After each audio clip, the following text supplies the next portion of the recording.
Right then, good morning, ladies and gentlemen, and welcome to yet another exciting and intriguing game right here at the Tafa Balewa Square Cricket Oval.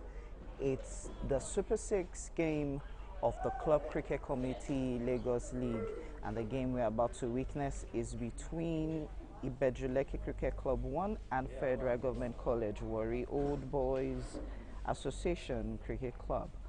The toss was done earlier on in the day, and FGC Warri won the toss and elected to bat first.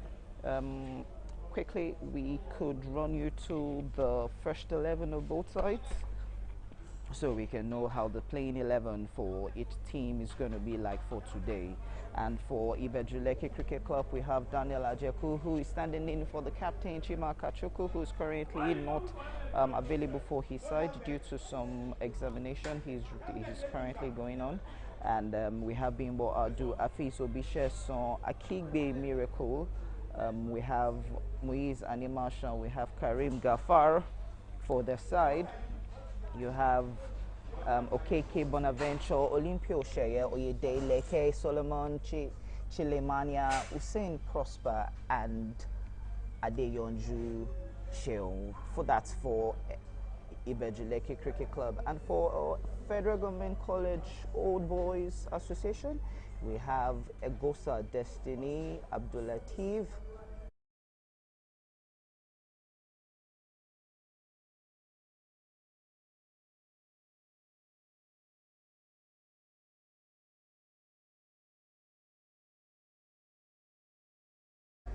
so we have the likes of, for FGC Warri or Fegocowosa, we have Egosa Destiny, who is the standing captain, Abdulatif Abdusama, Destiny Chilemaya, Okeke Obiora, Emmanuel Okudili, Emmanuel Olowokere, Ipoli Victor, Isaac Oyemba, Oladunjoye, Oladimeji, Selim Salah, Udukwe Chimele, and Miracle Solomon. So that's the first 11 for both sides, as we will be seeing FGC Warri take to the field to bat first in their traditional green pants and top, and Ibeju Lekki, who lost to to Federal Government Foundation Cricket Club actually on last week's Sunday, even after they defeated their arch rivals Government College Ibadan. They have to find a way to get themselves back into this tournament because they are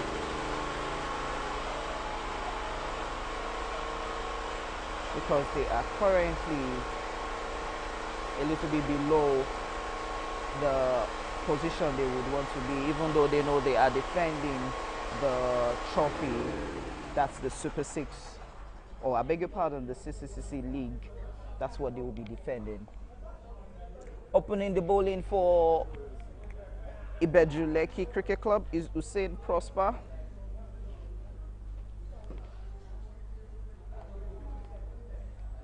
And my name is Abayome Ayonusi. I will be running you through the commentary for today's game. Later on, I'll be joined by Sheun Ajidagba. Hopefully, he gets to be in the comms box today. Umpires for today are Wale Adekoya and Sukomi Odedele. First ball of the game, straight to point. Ibeju knows they need to find a way to put themselves back into the track if they're going to be defending the title. They have won over time.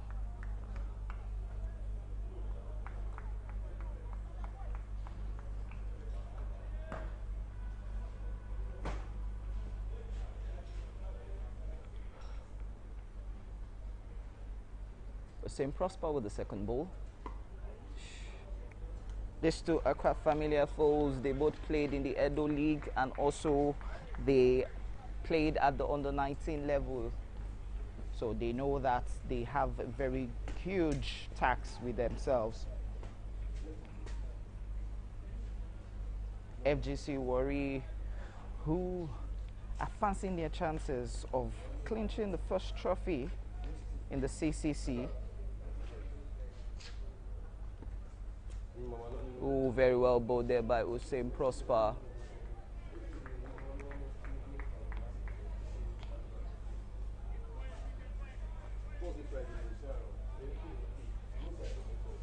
And looking at the table, Island Titans is currently topping the table for the league. We'll be seeing that. We'll be seeing the table charts late sometime in between the game. Pushed towards third man, where you have sloppy field in there. Not the way they want to start. Not the way they would have wanted to start.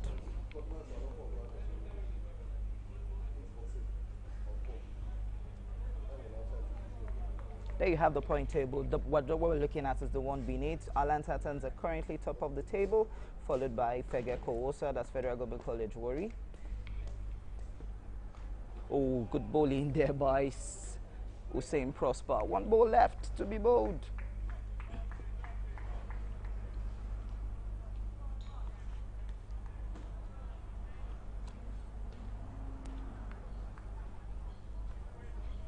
Very last ball of the over.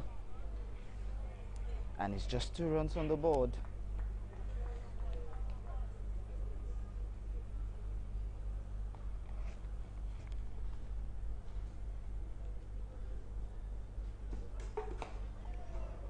What a way to start the over.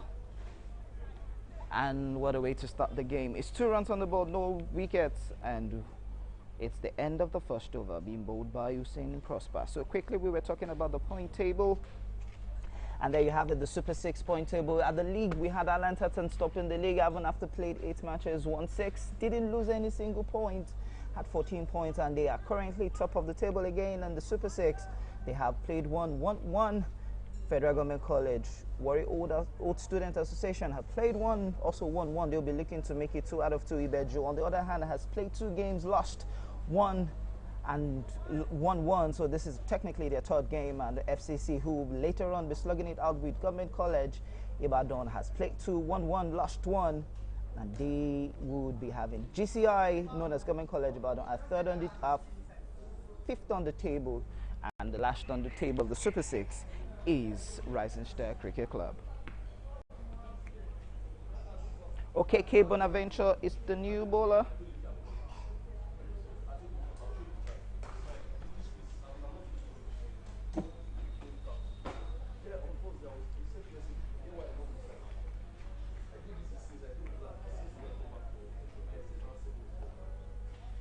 Who is coming to bowl from the Court of Appeal end. He has Abdul Latif Samad to contend with, who will be facing his first ball. Good bowling there from OK Bonaventure, keeping it on the offside.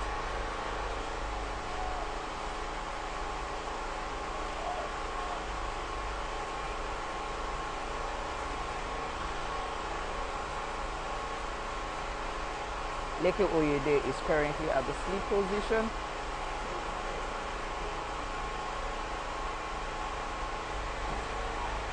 And that's a wicket. The very first wicket of this game. Lovely catch there by the wicket keeper, keeping it in his gloves.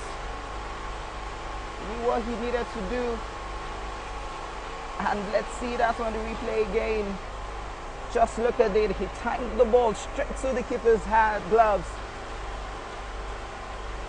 And what a way to start from Ibeju Lekki Cricket Club there by the wicketkeeper.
A good start there by Ibeju Lekki Cricket Club, having the first wicket. I sincerely apologize for that little noise you're hearing. It's based on the other building, and if you're quite conversant with the architectural structure of TBS, you'll know that beside the club, or I beg your pardon, beside the oval, there is a hall used for an event. So that's where the noise is coming from. Lovely start there, straight off the ground. Would that race all the way to the boundary for 4? It seems to be. Yes, it is. That's a good start there from Isaac Oyemba. The very first ball being bowled to him by Okeke Bonaventure has raced all the way to the boundary for 4. That's a good start there for him. Just look at it. Too much width outside the off stump. All he needed to do was swing the bat, and that has raced all the way to the boundary for 4. Good start there from Isaac Oyemba for his side.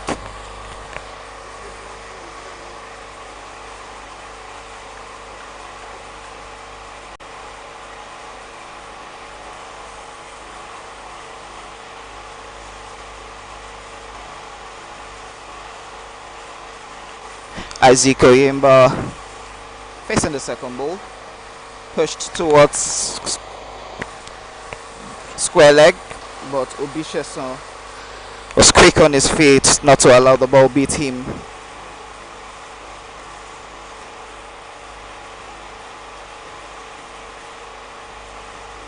Two balls left in this over, which has been a little bit productive for Ibeju Lekki Cricket Club, having a wicket.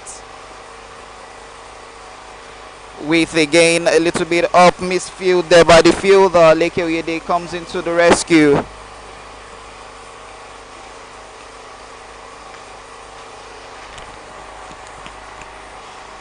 Ibeju Lekki Cricket Club will be fancying their chances if they are going to be having any chances of winning, because they know they need to find a way to build that confidence, even having lost to a Foundation Cricket Club last week in what was one of their most greatest defeats.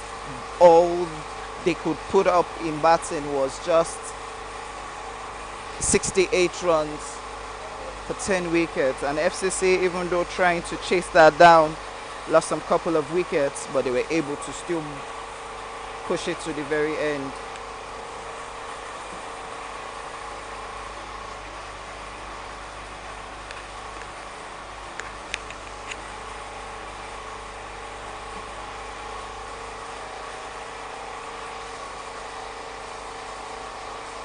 Last ball of the second over.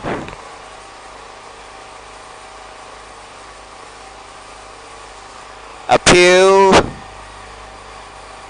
The umpire seems not moved. I think they were quite consulting themselves, but the umpire says not out, and we just have to get on with the game. Let's see if we can get that again. Was that hitting the pads or the bat?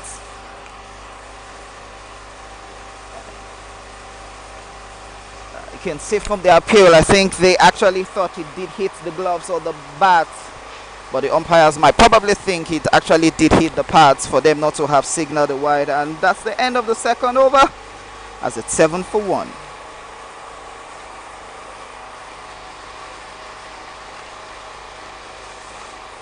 Hussein Prosper will be back again into the attack from the pavilion end.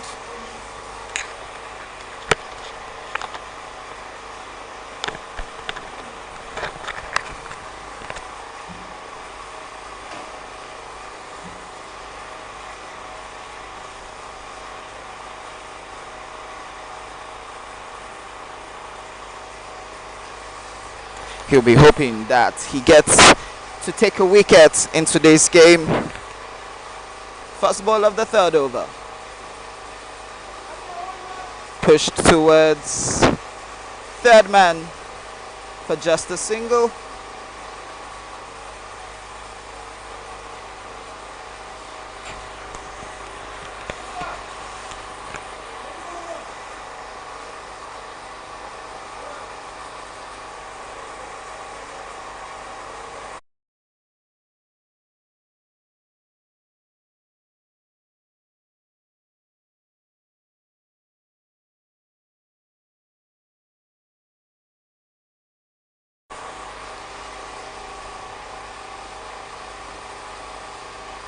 Up in the air, can that be taken? Finds the gap. Shea Olympio and Miracle Solomon chasing that down. Well, the batters will just go for a comfortable 2 runs. Selim Salahu and Hussein Prosper are familiar foes. So Hussein will be looking to break that familiarity. And it's gone. Another wicket. What we call a commentator's curse has just happened. I just said Hussein Prosper will be looking to break that familiarity between him and Selim Salahu, and that has just been done. A lovely catch there at the slip region by Lekki Oyede. Just look at that composure. Lekki had the ball in his hands. Oh, I beg your pardon, it was the wicketkeeper. I thought Lekki had the ball in his hand, but it was the wicketkeeper that had the ball in his hands. Lovely catch there by the wicketkeeper. Chile Mania having 2 wickets already. And Hussein Prosper have break the deadlock as FGC Warri are now 10 for 2 in 2.3 overs.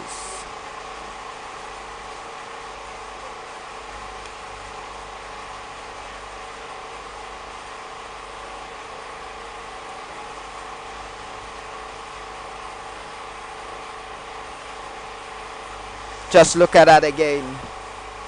Perfectly timed into the gloves. That's a lovely catch there by the wicketkeeper. Shot of a good length outside the off stump. I beg your pardon, in the middle and off stump. And all Selim Salah could do was just present his bat. And he's back into the pavilion. Haven't scored a 50 last week. But now he's back into the pavilion and he just has to see this through to the very end. New into the crease is Destiny Chilemania. These two are also familiar foes. They played both in the Edo League.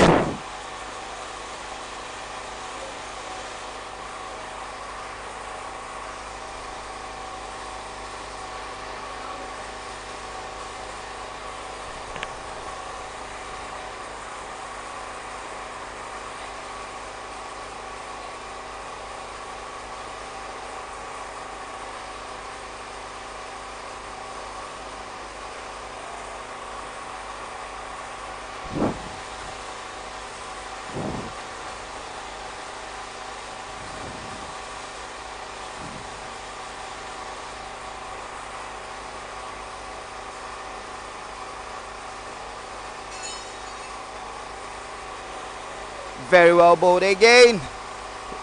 Hussein Prosper is actually bowling well, looking for the edge.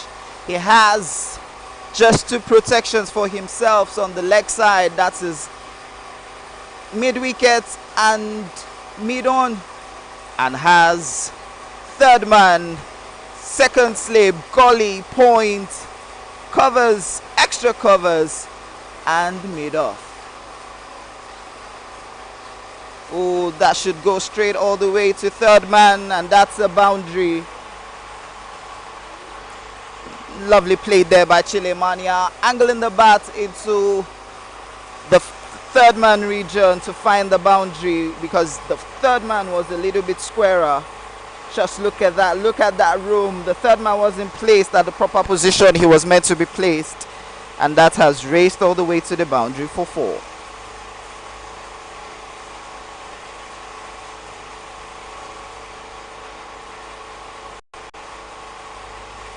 Last ball of the 3rd over.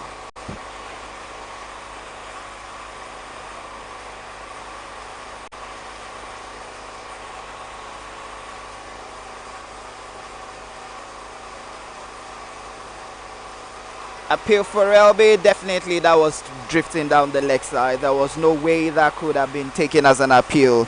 Lovely call there by the umpire, Sukomi Odedede, telling the bowler that the ball was going down towards the leg side.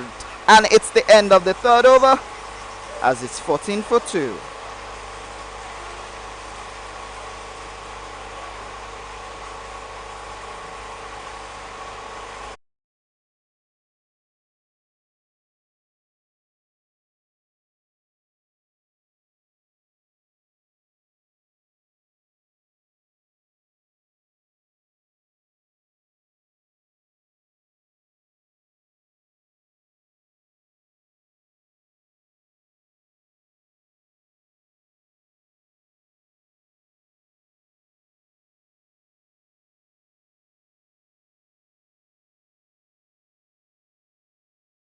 Back into the attack from the cut of appeal end is Bonaventure for his second over. Straight off the mark, down towards the leg side. Would that be cut off? Yes. Obisheson ran so fast. He was at mid-wicket.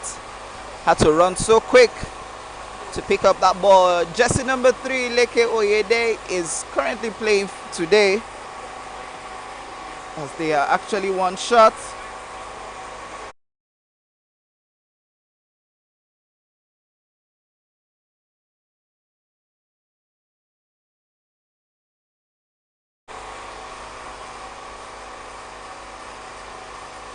Giving it too much width, and third man comes into play.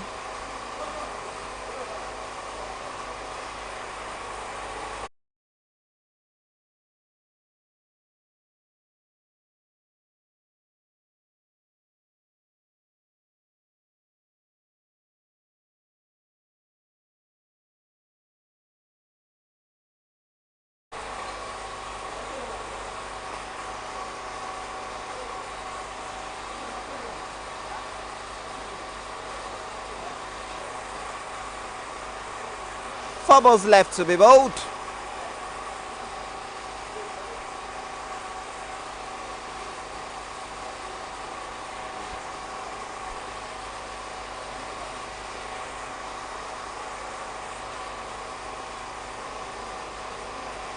Bonaventure takes back to his run-up.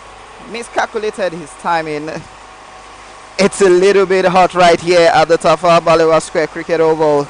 The humidity here is around 35 to 40 degrees. So you can imagine how hot it is, not for just the players but also officials.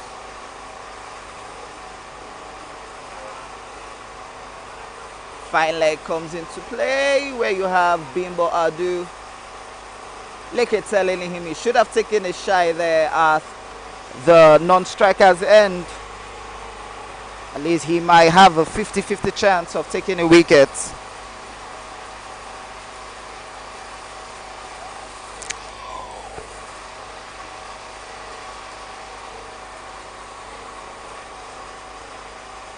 Oh, lovely shot there by Chile Mania. That should race all the way to the boundary for 4. Lovely shots there by Chile Mania. Destiny. Took his time, found the gap, and all he needed to do was swing the bat, and that has raced all the way to the boundary for 4. Just look at that perfect timing into the middle of the bat. That was all he needed to do. Just time it into the middle, because he knew there was no protection at deep mid-wicket, and 4 runs it is.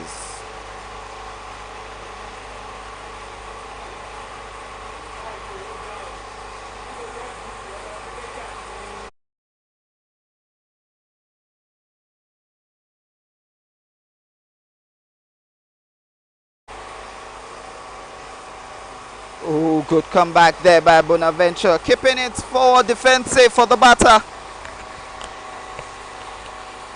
ensuring that the batter doesn't have any justification to that. He has just 1 ball left. Would he be taking a wicket, or would he be getting a dot ball?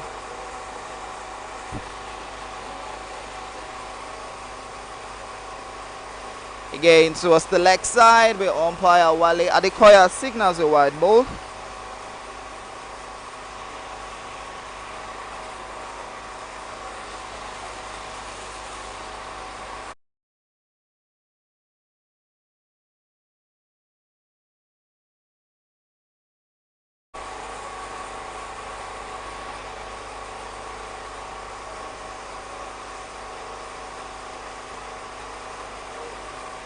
That should race all the way to the boundary. Is that the first maximum of today's game?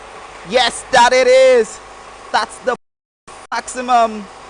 Lovely shots there by Chile Maya. Stand and deliver is what we say in the comms box. Just look at that shot. He waited for it, and all he needed to do was just swing the bat. He was in his arc, And that raced all the way to the boundary for 6. Let's look at that. Look at that build up again. Waited for it. Bowled it into his arc. And that, ladies and gentlemen, is the first maximum of this game.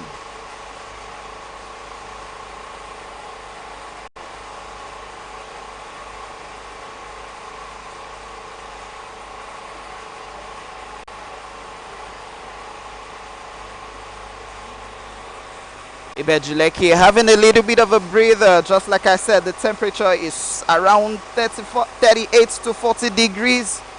So you can imagine how hot it is. Even we right here in the comms box are feeling the heat, as it's really that hot.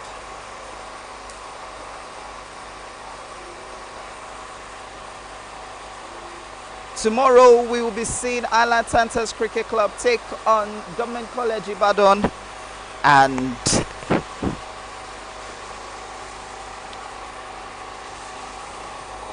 in what will be a cleanly contested game, because they know they will be fancying their chances of getting top of the table. Hussein back into the attack from the court of appeal, I beg your pardon, pavilion end. Straight, oh, misfields, and that has raced their way to the boundary for 4 again. Ibeju Lekki Cricket Club will be telling themselves this misfields needs to be cut off. Just look at that shot, square drive. Bonaventure couldn't stop that. And that has raced all the way to the boundary for 4. Back-to-back boundaries in 2 balls already.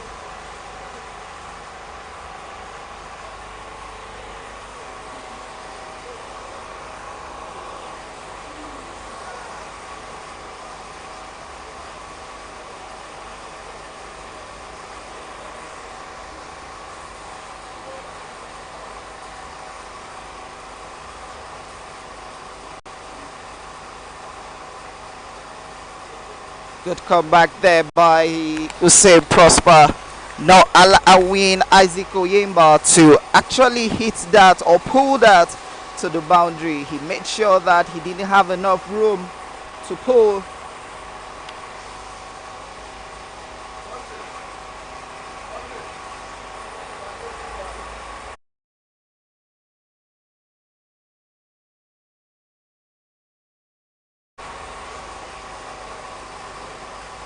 Lovely shot straight towards points. Points couldn't stop that.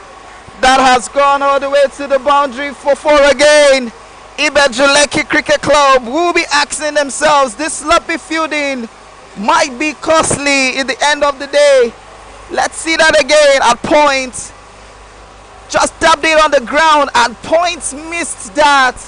And you could see the gesture of Lekki Oyede saying that you could have held on to that ball. You just converted a single to a boundary. And it's 36-42. Fegocowosa taking advantage of the power play.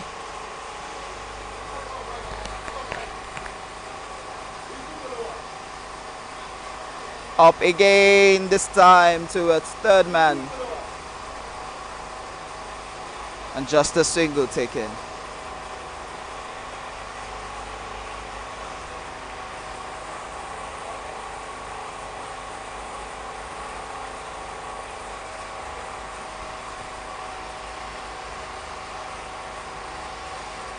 Hussein Prosper bullet his third over. It's just 2.4.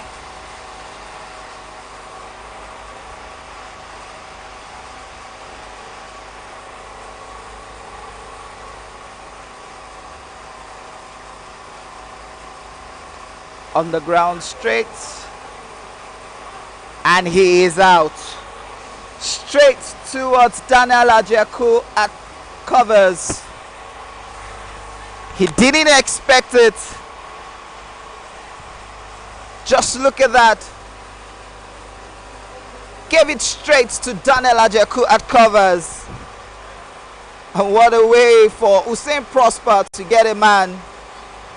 And Fegocowosa, as they are called, has just lost another wicket again. in the power play, as they are now 37 for 3 in 4.5 overs.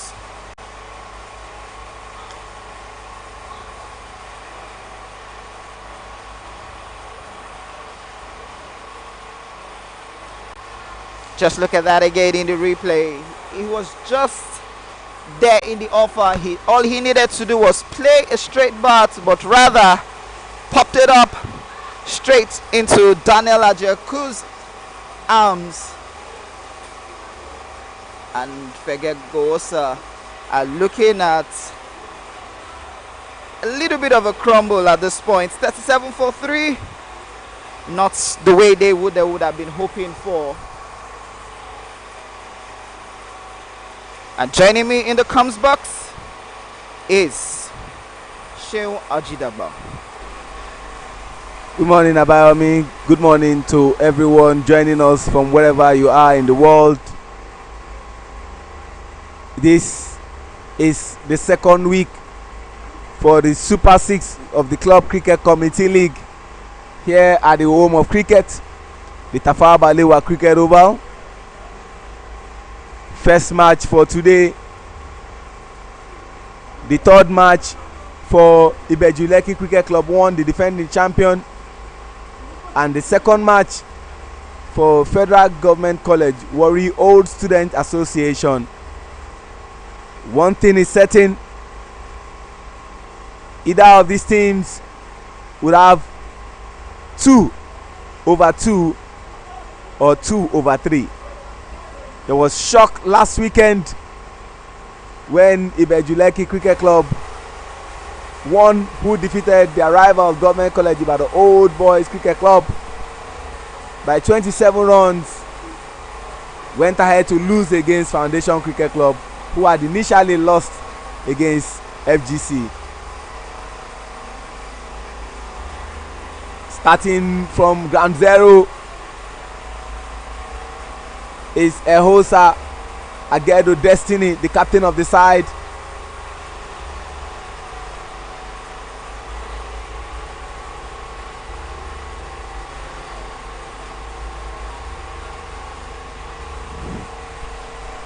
Already 3 wickets down. Unbelievable to see Salim Salau, who had scored 5 consecutive 50s, getting out for just 4 runs, while his strike partner Samad losing his wicket, scoring no run at all. On your replay, a highlight of what happened, how wickets dropped, especially the wicket of Salim Salau. Samad and Destiny Chelemaya. Batting now is Isaac Oyemba and Ehosa Agedo Destiny. Daniel Ajeku is coming from the Court of Appeal end into his first over.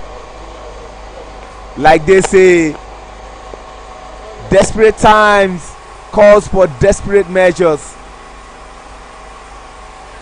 Shocking to see the duo of Lekki Oyede, the coach of the female national team, and Sheye Olympio, the fitness trainer of all national teams, who at one point in time called time on their career. That's Lekki Oyede there, coming to come and play this game. No run after 2 balls. Daniel keeping it tight.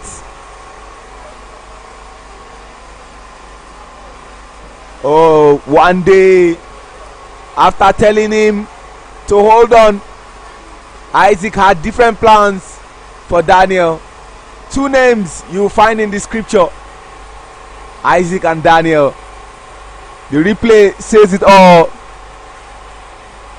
Opening the body and playing the ball for 4. Lovely shot. Prosper had no answer. Daniel was quite good last weekend against GCI,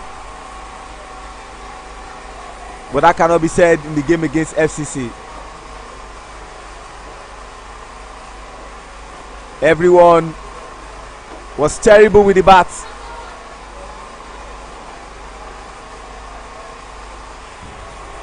There have been some changes to this side from what happened last weekend. I'll be sharing that with you.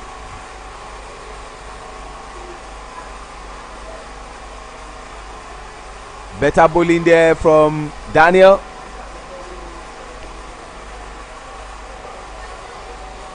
Considered 4 runs from 5 balls.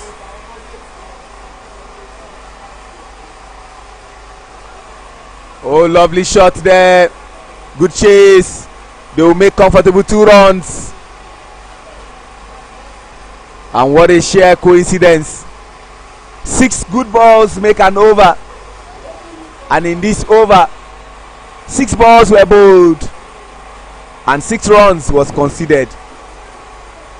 45 runs for loss of 3 wickets.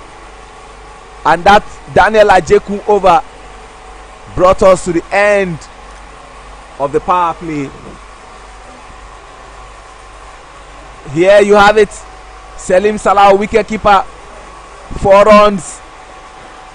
Abdul Fatai Abdul Samad scored no runs after facing 2 balls.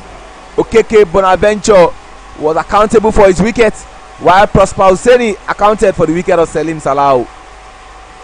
Destiny Chilemanya got out of that lovely catch by Daniel Ajeku. Prosper Hussaini bowling, scoring 14 runs. But batting now is Ehosa Agedo Destiny and Isaac Oyemba. For the bowling, Prosper Hussaini, top bowler with an economy rate of 6.67, 2 wickets for 20 runs, 10 dot balls after bowling 3 overs. Okeke Izuchukwu Bonaventure have gotten 1 wicket, while Daniel Ajeku and Karim Gafar are still in search of a wicket. The fall of the wicket: the first wicket fell after scoring 2 runs, the second wicket fell when they were on 10 runs, and the third wicket fell when they were on 37 runs. 1 extra has just been bowled in the 6th over. Good bowling there, you have to say, from Ibeju Lekki Cricket Club 1. Karim Gafar coming from the pavilion end into his first over. And we are heading into the 7th over.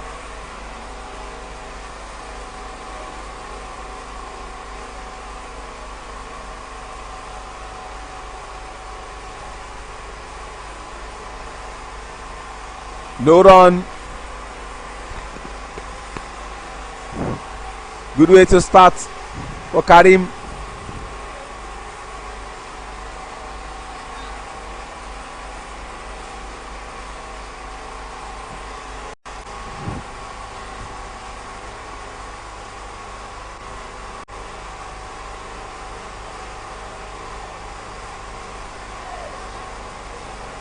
Race to the boundary.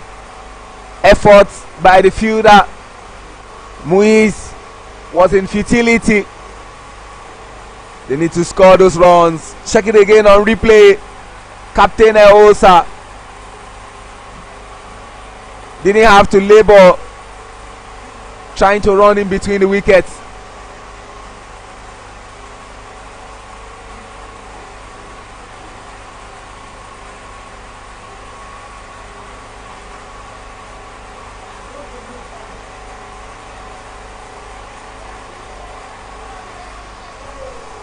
What was that? What was that from Daniel Ajeku?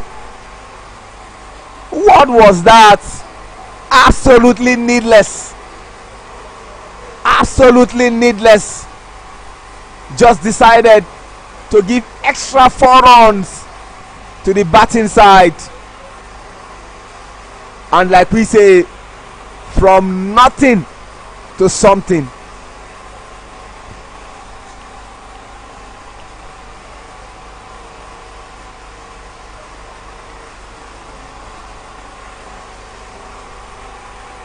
Definitely the bowler would not be happy after being hit for 4 in his second ball. That third ball was a no run. The basic was just toss the ball back to the bowler, but back-to-back 4s was avoidable, and just 1. 9 runs already in that over. It depends on which side of the divide you want to be. After 6 overs, they were on 45 for loss of 3 wickets. Yes, you want to say they took advantage of the power play, but they also lost wickets. So which side of the divide are you? Losing of the wickets or taking advantage of the power play?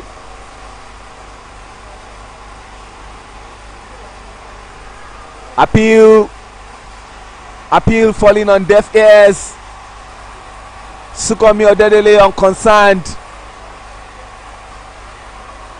Wale Adekoya also in the mix. The 2 umpires for today. And that brings us to the end of the 7th over. 54 runs for loss of 3 wickets. Current run rate is 7.71. And at this stage, the projected score will be 154. Isaac Oyemba, 24 runs after facing 17 balls. Ehosa Agedo Destiny, after facing 6 balls, has scored 11 runs. At this juncture, the man who ensures that we see games live from our comfort zone, and my colleague Abayomi Ayonusi, will together take you through proceedings. Abayomi, always excited to do this with you. Yeah, sure. It's always quite good to have to do this with you week in, week out. Just so unfortunate last week Sunday, due to some personal engagements you and I had, we couldn't bring that exciting game between Ibeju Lekki Cricket Club and Foundation Cricket Club. But we know this is definitely going to be an exciting one, because just like you said earlier, it has to be either 2 of 3 or 2 of 2. Egosa starting to swing that towards the leg side. At this point in time, Sheon, we would definitely have to say that FGC Warri knows what the brief is. Get above 120 if you want to defeat Ibeju any day, anytime. Anything less than that would cost them a lot. One day, Isaac has no joy at all. He knew what he wanted to do. They are just scoring the runs, and that's what matters. 5 runs from 2 balls. Absolutely brilliant from FGC Warri.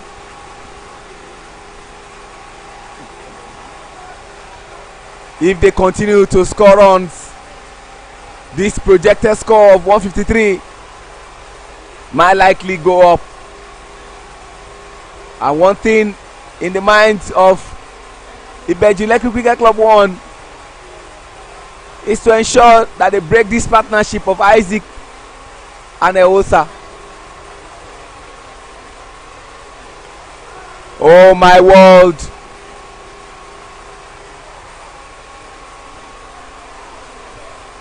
Just one.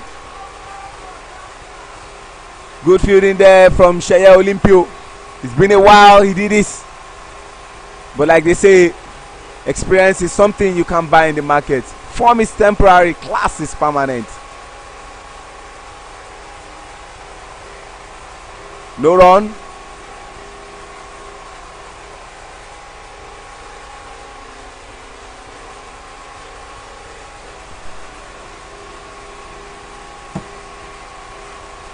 Oh, shots. One day. No way. No way. All effort by Shaya Olympio ended in vain as ball raced for 4.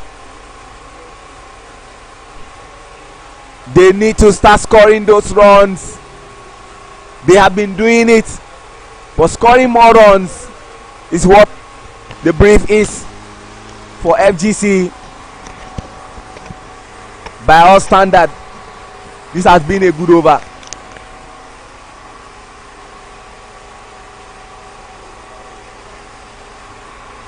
We sincerely apologize for that little break. It was due to some technical issues and some power that we needed to resolve. But we're back again to give you this game. Show 64-43 after 8 overs. At this rate, Fegocowosa are 8 runs per over. They continue with at least 6 wickets at hand. Do you think that 150 is definitely doable for them? Absolutely. They've got a very good bowling side. No disrespect to every other player that won the player of the match for their various games. My player of the match for last weekend, the highlights for me was Selim Salau and Victor Ipoli. Selim Salau faced 60 balls, scored 71 runs, not out. That brought his 5th consecutive 50. I mean, scoring 50 and above. And for me, I have to doff my hat for Victor Ipoli. That is one man who took 4 wickets, considered 18 runs in 4 overs.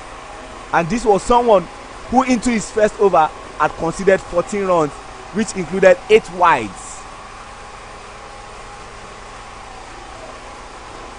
Miracle Lekki coming from the pavilion end. His very first ball was a dot ball. FGC Warri will be looking to take advantage of the spin bowling because at this point in time, remember, Chima Kachuku is currently not available for his side. So FGC Warri will be hoping to take advantage of more of the spin bowling that Ibeju Lekki Cricket Club will be using.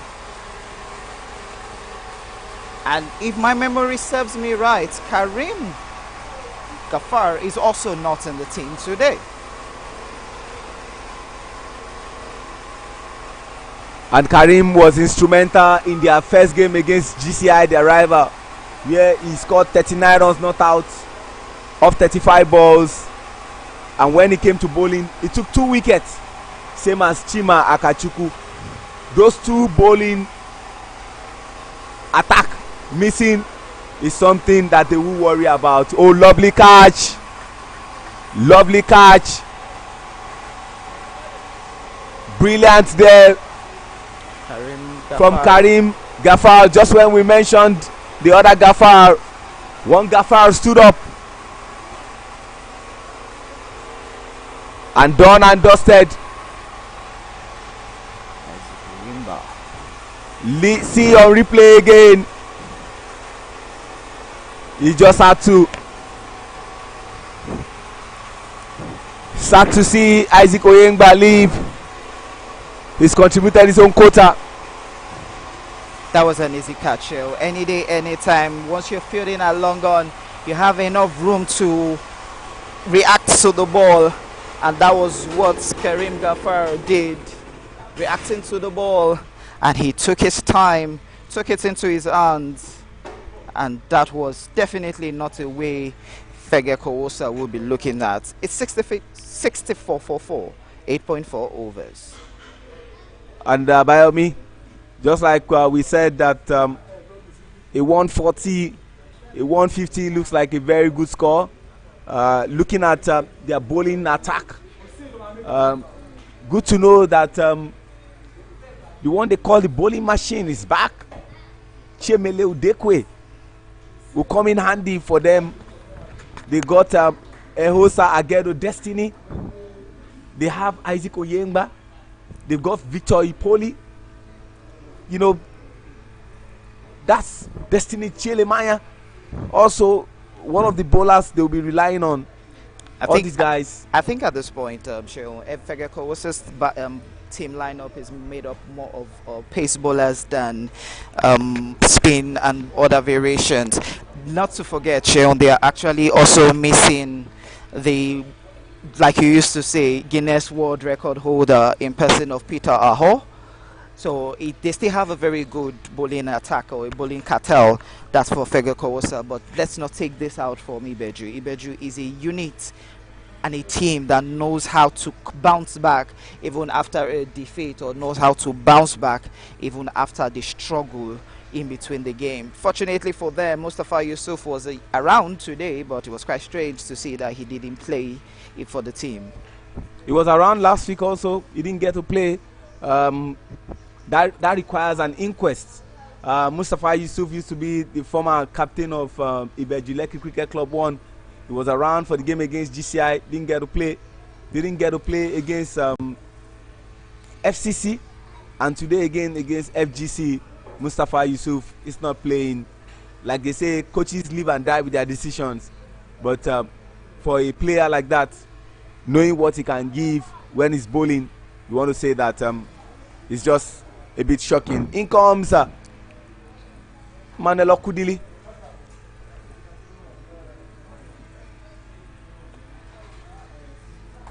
Emmanuel Okudili, big hitter of the ball, not just for his side, but an ex-international for Nigeria. I remember during the week we were having a discussion, and he was saying that he fancies the chance of returning back into the national team. And I just told him, hey, old man, take your time. Just sit back. You have paid your dues for the national team. Just relax. Wide ball. That call is not yours, Mr. Abayomi Ayonusi. That call is for selectors. That call is for Steve Tikolo, the high performance manager and the coach of the national team, to say, do I need Emmanuel Okudili or not? The selectors will also look at it. Do we need Emmanuel Okudili or not? And that brings us to the end of that over. And you have to say that was a very good over there from Miracle Ahigbe. They are currently on 7.22. At this stage, the projected score has dropped to 144. They are currently 65 for loss of 4 wickets after 9 overs. Yeah, you're definitely right, Cheo. And I must say, Akigbe's start for the start of his bowling innings is quite actually good. He had just 1 wicket, 1 run, and in his very first over. We're going into the 10th over, and the ball has been handed to Sheye Olimpio. You can see Muritala Falabi, the 12th man, running in to give the cap to Okudili, who replaces the helmet with the cap.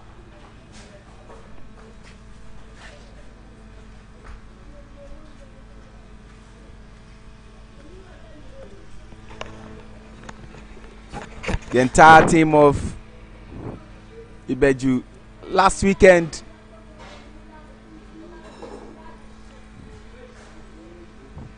weren't impressive at all. Good way to start. Can they go for 2? Will Bimbadu allow? Bimbadu is another new entrant into the side. 66 for loss of 4 wickets. Sheye Olimpio coming from the Court of Appeal end. Funny to say, Sheo, I can't remember the last time Sheye Olimpio actually bowled in a competitive game. We know him more of fitness practice, a fitness coach. But him coming to bowl in a very tight game like this is very, very interesting, because Ibeju has, just what I said, Sheo. Just look at it. Is that taking? Cool as you like catch. Cool as you like catch, Sheo. Cool as you like catch. I must say, Sheye just proved me wrong at this point in time. I was just about to say, it's been long we've seen Sheye bowl, and what a way to take a wicket. Whose wicket, if not that of Emmanuel Okudili, that you know is a big hitter of the ball, and Emmanuel has just lost his wickets. Just look at that shot, Sheo. I thought it was going all the way to the boundary. Just look at that man taking that catch comfortably, and that was Bonaventure Okeke.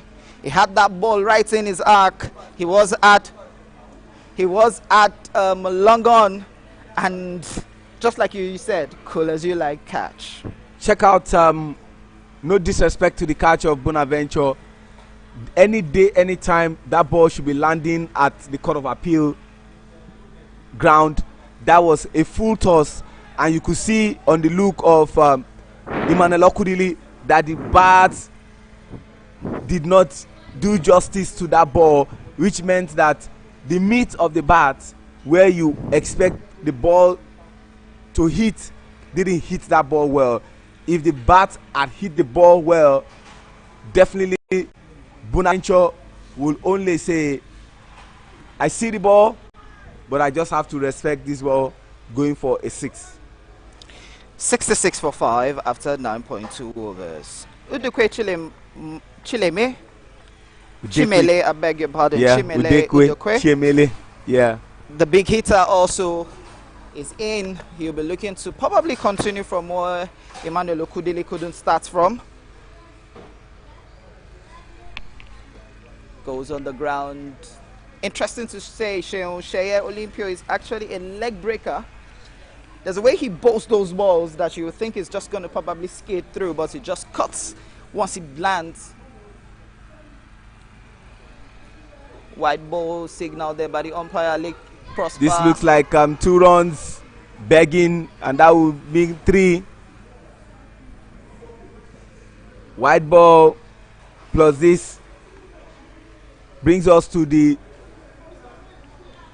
total number of runs that FCC scored against Ibeju. Sheon, just look at that. The introduction of Sheye has proven to be justifiable. Another wicket, forcing Udukwe, who has only faced 1 ball, or technically he has faced 2 balls and scored no run, and has just lost his wicket. I said it earlier before the white ball. Sheye has a way of turning those balls. You think that ball was going to go towards the leg side, but once it pitches, you just have that late turn. Let's see that again from the replay. The moment Chiemele went back, you knew you were going to lose your wicket. He needed to stay forward. Just look at that ball and look at the jubilation from Sheye. Chiemele didn't believe that. And Fegocowosa at 69 for 6 in 9.4 overs. He has to be very, very excited by virtue of picking 2 wickets in 1 over.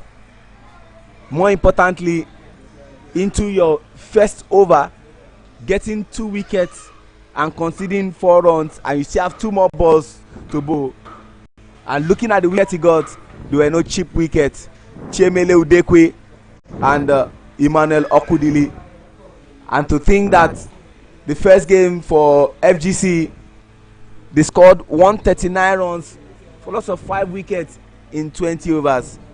Today, against this Ibeju side, they have lost 6 wickets, and they have not gotten half of what they scored last weekend. What a game we have on our hands. In comes Victor Ipoli, and Eosa will be saying, can I have a batting partner? More importantly, we playing out these overs. That will be the instruction they would have been given from the bench.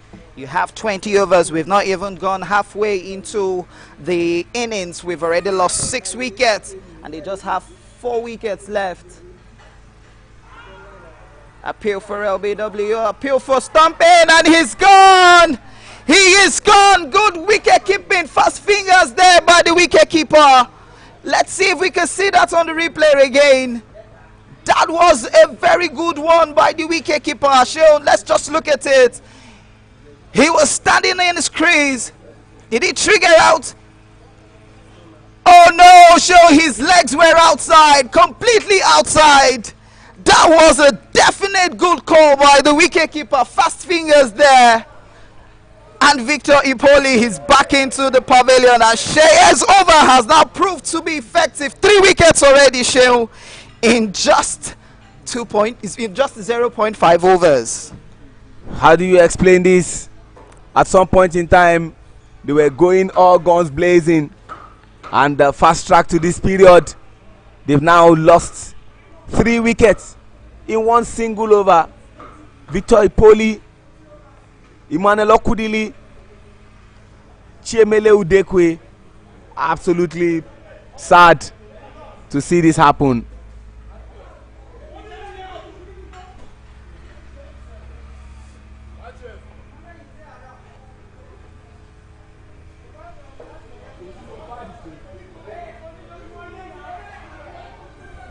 A little bit of drama show currently happening in the crease.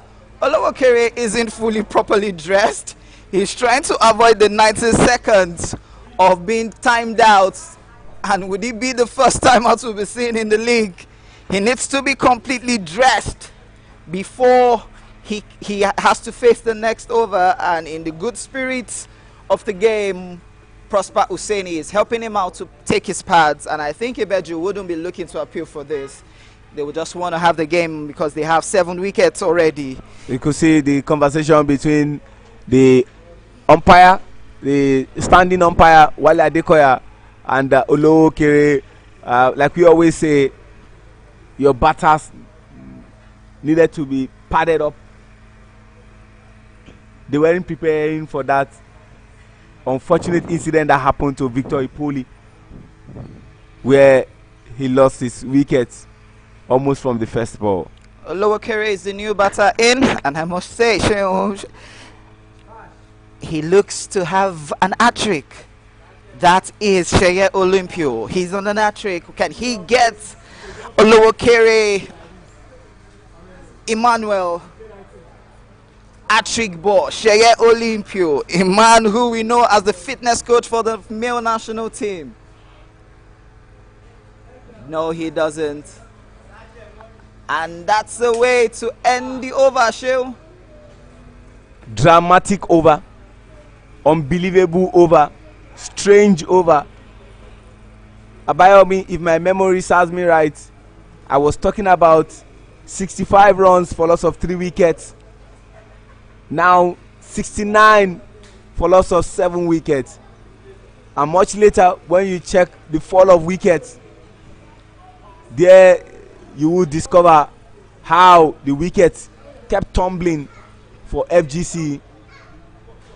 Their fans, their players, and everyone who loves the game of cricket will be saying, we never bargained for this.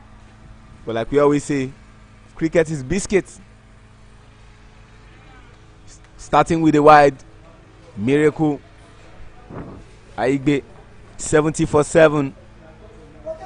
And it's just 10 overs, Shelms. 10 overs, you've lost 10 wickets. Technically, if you do the maths, it's more like you lost 1 wicket per over, or technically 1 wicket per 7 balls.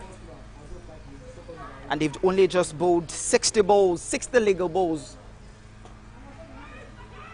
Wait is the call. Sheye Olympio falling down. If Sheye had picked that and thrown, maybe Emmanuel Olowokere would have been taking that walk back again to the pavilion. This is where Ehosa needs to come through for his team as the leader of the side. Dropped catch, Sheung. And that ball went for 6. Let's see if we can see that on the replay. That was a tough catch by Karim Ghaffar. Just look at that shot into his hack. He had to gamble with that. Oh, if he had just stayed on that rope, he would have gotten that catch. Now this time it's up. Skies it up. Prosper wouldn't drop.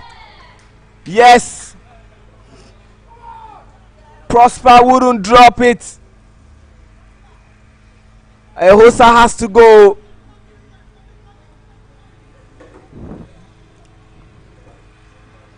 This is from Edo to Edo. Ehosa sending it to Prosper. 2 players who know each other so well. He knew the implication of dropping that catch. And Ehosa will be saying to himself, Abayomi, I needed to play out the overs. In playing out the overs, I could have taken my team home. but unfortunately we have lost our wicket, and 2 more wickets to go. Can they cross 100?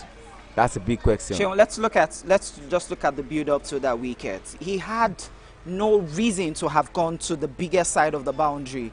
This was the first one he did initially. He played it straight towards Karim Ghaffar, who wasn't on the rope as at the time he played that ball. And then the very next ball, Shehu, you played it to the longer end of the Tafawa Balewa square, where you had a Prosper who was staying right exactly where you expected him to stay. Cool as you like catch, like you used to say. And Egosa, if he had just been patient, all he needed to do, Shehu, was just push around. He had enough overs to go for. Trying to go big is not something he would have wanted to do. Next into the crease is Oladunjoye Oladimeji.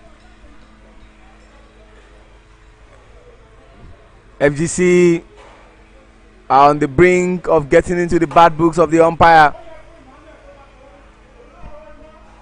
They are checking up on their time, and once that happens, a decision might be made. Don't forget what happened at Tata IPL, the 17th edition, a competition organized by the Board of Control for Cricket in India. Rajasthan Royals versus Gujarat Titans. Into the final over, they had to have 4 fielders inside the ring as against the norm, which was their punishment for time wasting. But in this case, the time wasting might be for the batter, as Oladunjoye Oladimeji is just strolling. Remember, for a T20, it has to be 90 seconds before a batter is ready to face the next ball. And if as at 90 seconds, the fielding side decides to appeal, the umpire can raise his fingers for timeout, which is also a form of dismissal in cricket. It happened at the last Cricket World Cup, the 50 overs World Cup that happened in India, and that happened against Pakistan. Am I correct? Yes, no, Sri Lanka actually. Sri Lanka. Oh, Sri Lanka. Sri Lanka, Bangladesh. Yes, Sri Lanka, Bangladesh. I just knew it was one of those countries.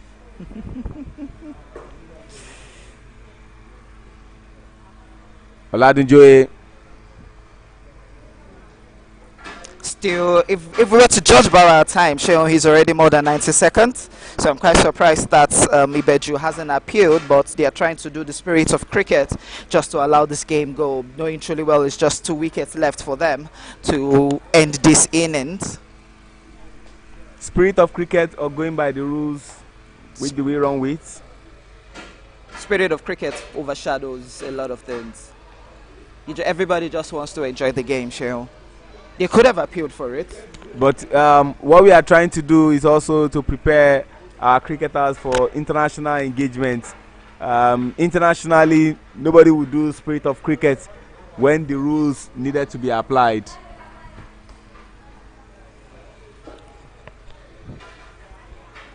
White ball.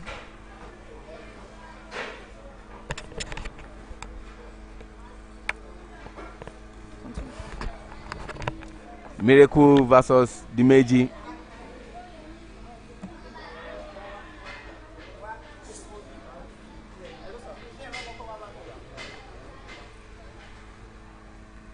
Dimeji really struggling.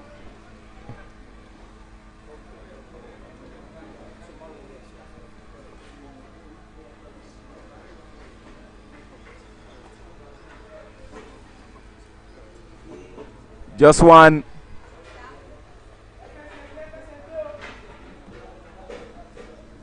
$78 for 8.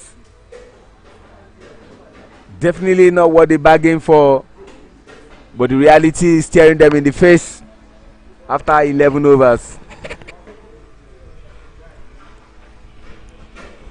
Sheon, let's just look at the first innings batting scorecard.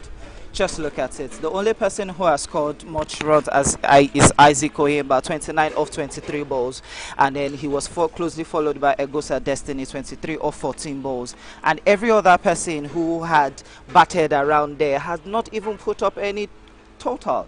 The only person who put up a run significantly was Destiny Chinemaya, 14 of 8 balls.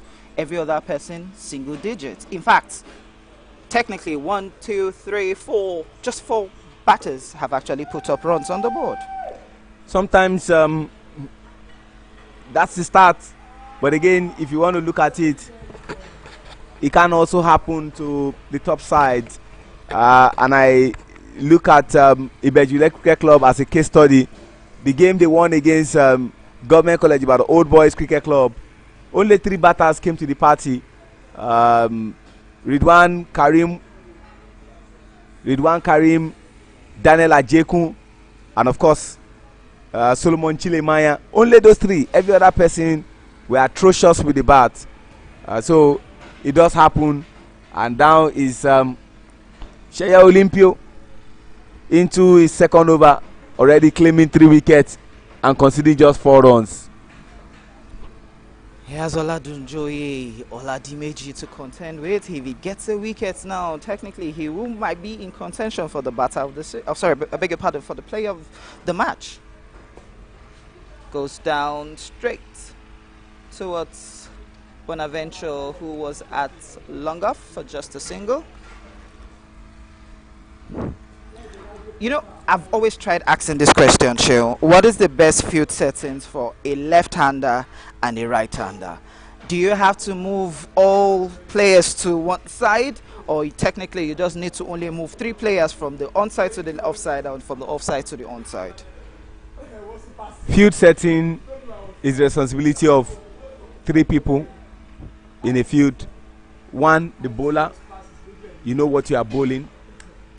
2, the captain of the side, you know how to set a field. Then thirdly, sometimes you have leaders in the team who are vastly experienced and they are not the captain. You just tell them, this is what I expect you to do. That's a wide ball. Anything to increase the runs of FGC, they will take it. And this is 1, 2 extra runs to the side FGC. 81 for 8.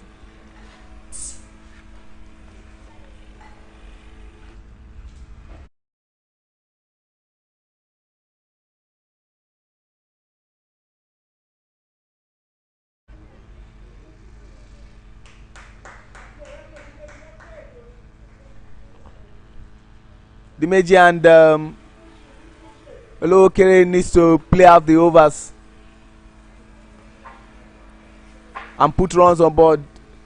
Players like Emmanuel Okudili, Ehosa will be saying to themselves, why didn't we just have batting patience to stay back and probably score runs on board? If they had scored a 120, 130, would have been a good score. Not to say the score they are currently having is not a defendable one. Like they say, you're as good as your last game. If you look at Ibeju Lekki Cricket Club, one performance last weekend where they combined to score 68 runs all out. Oh my word. Sheye experience coming to the fore. Dimeji would have to go back and meet his teammates. Sheye has claimed 4 wickets for 9 runs. And this is someone who has really lost touch with cricket and has focused more on fitness of cricketers across various national teams and by extension clubs. And I don't want anybody to quote me out of context. When I said Sheye has lost touch with cricket, is when was the last time you saw Sheye really playing the game of cricket? But like we say, desperate times calls for desperate measures. I was just about to put you in that situation, Sheo, but I was just like, no, I'm not going to say anything. We must say very big kudos to some certain set of people, not just about us, but those who has also made these games much possible for viewing pleasure. Firstly, we would like to say very big kudos to and a very big thank you to sponsors, Middle Stump, for ensuring that the live streaming is also brought to you. And also, Sean, you could help me do justice to the second person. Yeah, that's Oshodi, Daily Oshodi, all the way from United Kingdom. We say shout out to you, Daily Oshodi. Shout out to everyone. You all deserve to smell your flowers. You've done excellently well in the projection of this game called the CCC League. Shout out to our CCC chairman also, Mr. Akindentin. Some days ago, he was 1 year younger. Shout out to the likes of Tayo Showole, Oluwaseun Odeku. Shout out to everybody who actually has made cricket Endurance possible of in Fame also. Nigeria. And so, you knew it. Sheye is something else. 5-wicket Sheung, 5-wicket hold for just 9 runs in 1.5 overs. 1.5 overs. No, it's actually 2 overs. Technically, yes. Yeah, overs. He bowled 2 overs, got 5 wickets for 9 runs, and you could know that this person wasn't really a batter.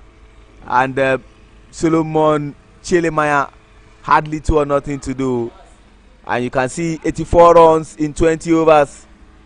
That is what FGC put up. I shall be taking you through what happened, the match summary. Isaac Oyengba, 29 runs off 23 balls. Eosa Agedo Destiny, 23 runs off 14 balls. Destiny Chilemaya, 14 runs off 8 balls. And for the bowling statistics, Shaya Olympio, 5 wickets for 9 runs in 2 overs. Prosper Hussaini, 2 wickets for 20 runs in 3 overs. And Miracle Aigbe, 2 wickets for 10 runs in 2 overs. That brings us to the end of the first innings. 83 runs all out. Ibeju Lekki to claim their second victory need 84 runs. Impossibility, they say, is nothing. We keep our fingers crossed for what happens in the second innings. Big shout out to our 2 umpires, umpire Wale Adekoya and umpire Sukomi Odedele. What a game we have on our hands, and let's keep our fingers crossed. Shout out to the ground staff also, Abu, and of course Mark, for doing a great job. We'll be back for the second innings.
All right, then, welcome back, ladies and gentlemen, to the second innings of today's game. It is Federal Government College Warri Old Student Association Cricket Club against the Ibeju Lekki Cricket Club 1. And in the first innings, which is what we just witnessed like 10 minutes ago, which came to an end, we had Federal Government College Warri Old Student Association Cricket Club putting up 83 runs for the loss of 10 wickets in 12 overs.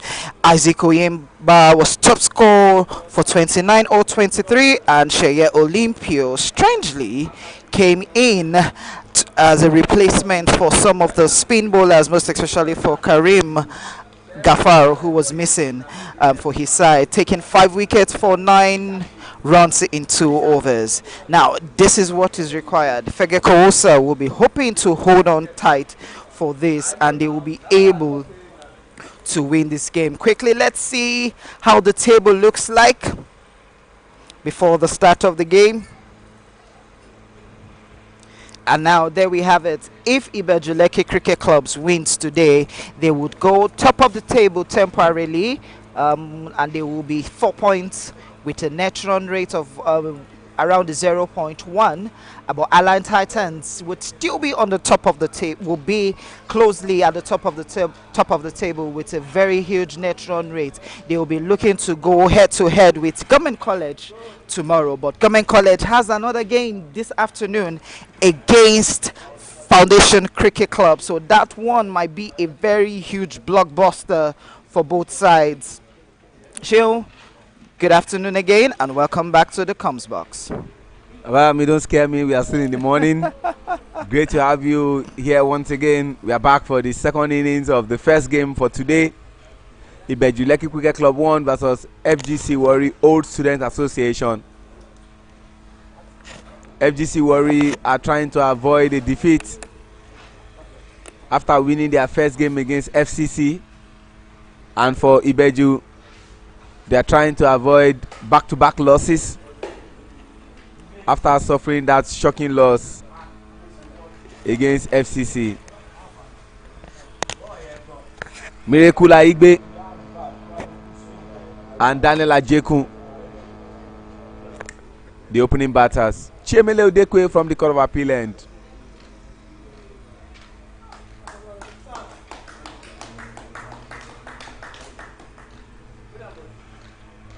Two runs taken away from what is required.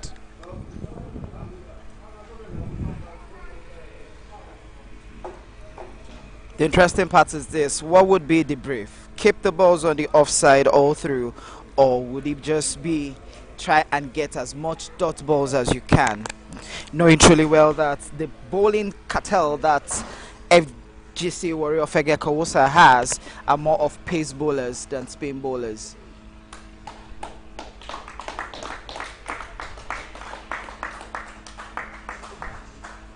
In games like this, especially when you score a low total below 100 in a T20 game, the bowler needs to bowl on the offside where you have more fielders. The bowler needs to look for those dot balls and by extension get wickets. When batters dot balls, they tend to be frustrated.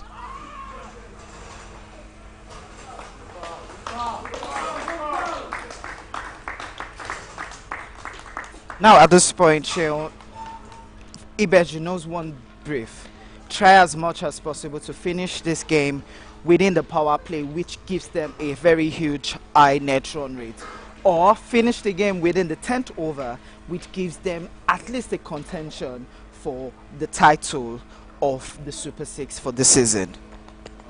That would be huge disrespect to the bowling prowess of FGC. They cannot finish this game before power play. It's not possible.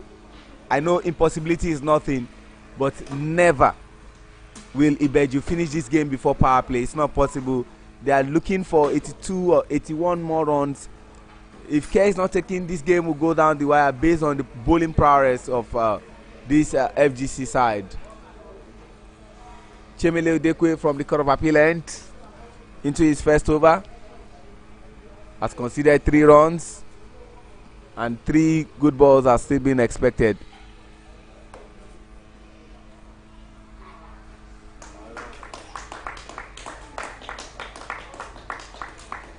And a lot of you will be hearing the claps right underneath our microphones. It's just because Ibeju Lekki Cricket Club players or duckout is right in front of us. So that's why you'll be hearing a lot of their screams and a lot of their shouts while they cheer on their batters. Chemele Udekwe, Nigeria's opening bowler, versus Miracle.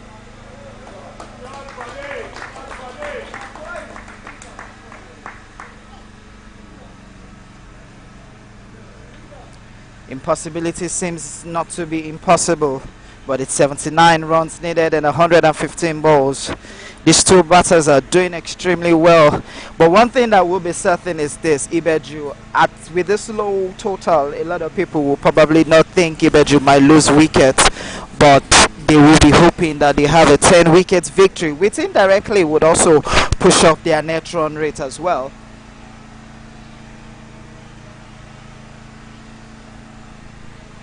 Dead ball signal there by the umpire, Wale Adekoya, due to the bills that came down.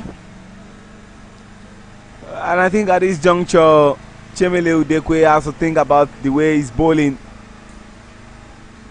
knowing that the entire team did not score much runs, and already you are allowing your opponents to overachieve what is required.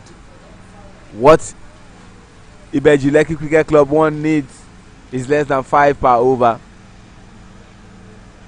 and they've seen that already.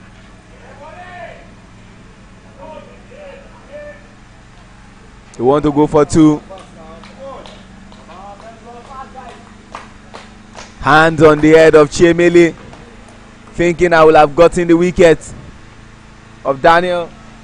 And after the first over, the current run rate is on 6.00, and what is required is 4.11. 78 runs is what is required left, Chill. Of 114 balls. Very doable.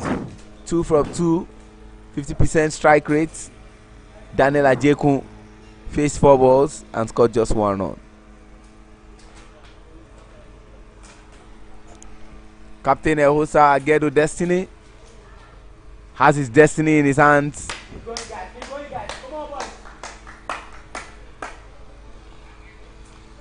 Ibeju will be looking to bounce back. They did well with the ball. Now with the bats, they have a huge tax. Destiny, who didn't have much to do with the bat, will be hoping that the ball just plays a big role for him today. He has extra covers, third man, slips, gully, points, covers.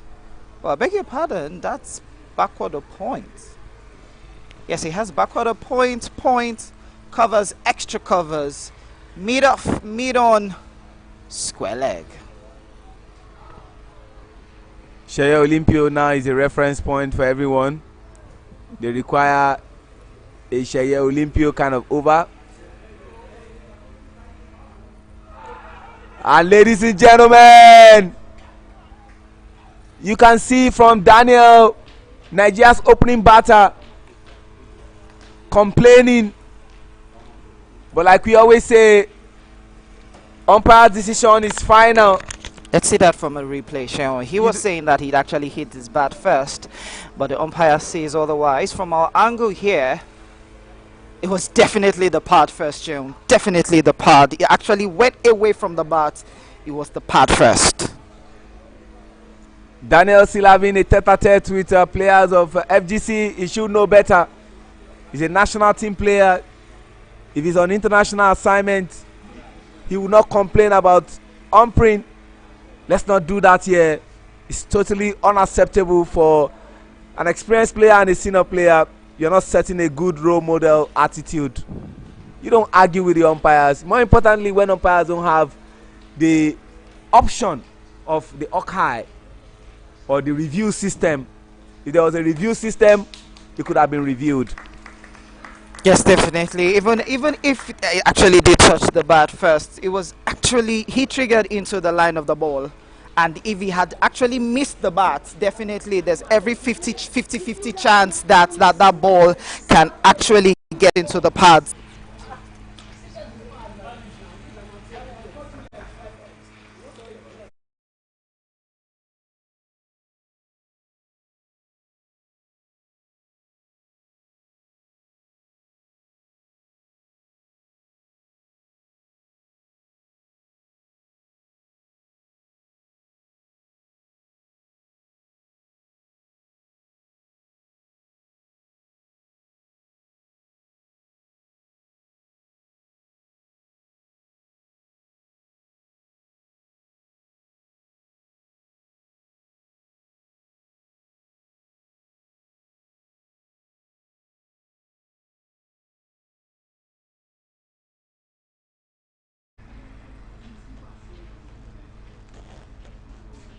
Having the opportunity to face the bowling of Fegocowosa.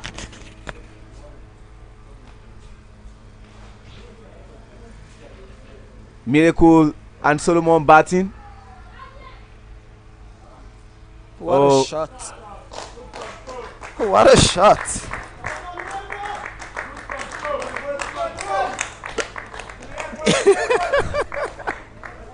What do you want to use, Phil? I'm just looking at Emmanuel Okudili still on the ground at sleeps and see it on replay. He tried his best possible, but unfortunately, all efforts ended in 1 run for Ibeju Lekki Cricket Club 1. I say apologies, Emmanuel, but that was very much funny. No, it was a bit comical. It was a bit comical.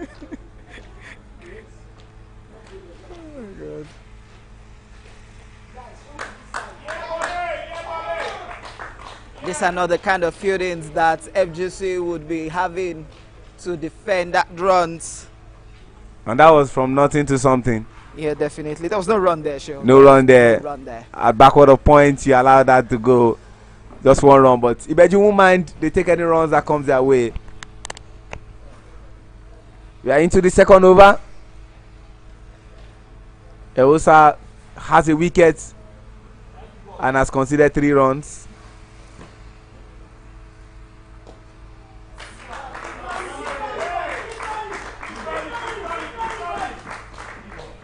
Can they go for 3? Certainly not.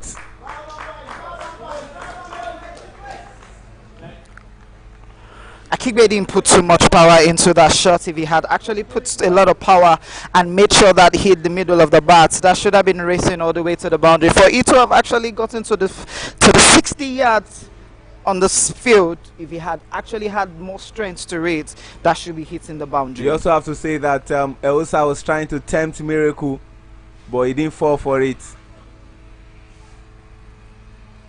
Oh, lovely shot.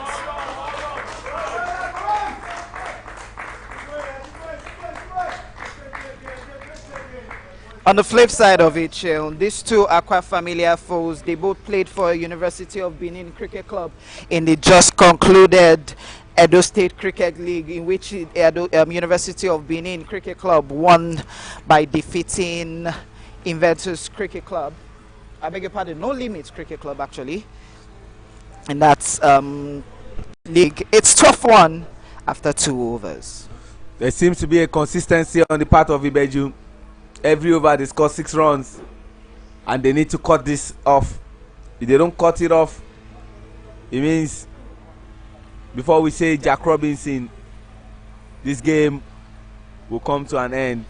How best to cut it off, Sean, if not to bring in spin bowlers? And just like you said in the first innings, 80% of the bowling cartel of Fegocowosa are pace bowlers. So the question is, who would come and bowl that medium pace rather than the quick balls? You got an Isaac Oyengba.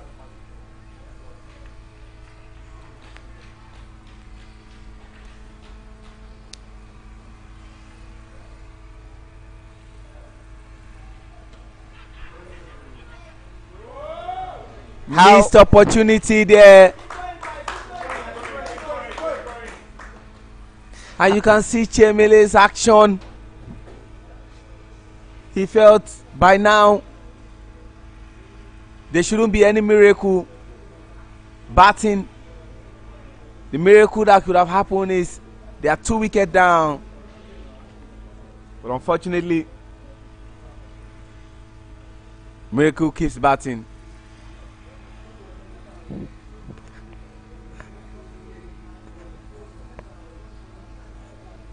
How on earth he didn't push himself to take that catch? That was a catch begging to be taken.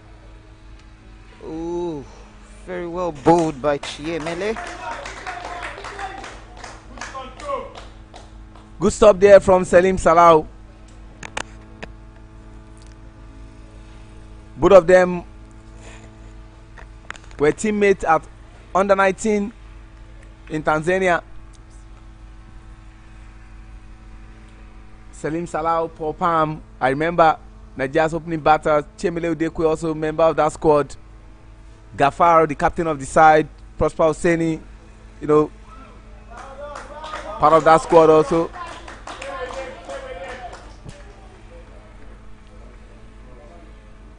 I think he's fine. The ball actually did hit him on his thigh. Solomon Chelemaya, also a member of the senior national team, was part of the team that went to the African Games. Unfortunately, didn't get to play any game. His time will come. White ball.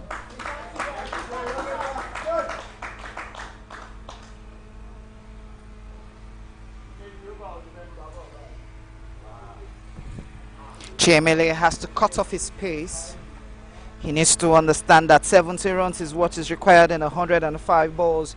If you keep bowling at this pace, the Ibeju batters will be looking to play off his pace. But he needs to try as much as possible to cut the pace off. And that's what I was just saying, Sheo. Waited for it into his pads. Good fielding there from Samad. Abdul Samad, Abdul Fatai. Sheon, just look at that classic shot from Solomon. Yeah. Just waited for it into his axe on the leg side. All he needed to do was just middle it into the bat and just guide it where you have Samad at deep mid wicket. Oh, lovely shot. Good class, sensible cricket. Just a single taken. These two batters are showing top class cricket here. Just look at that control, Sheon. Lovely control there by Solomon. I beg your pardon, by Miracle.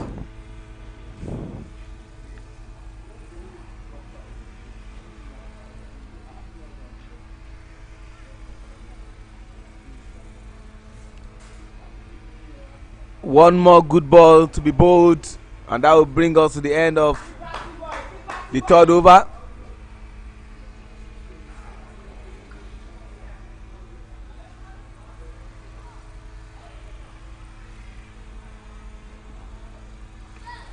I see it from here. White ball. Chiemele has to control his bowling.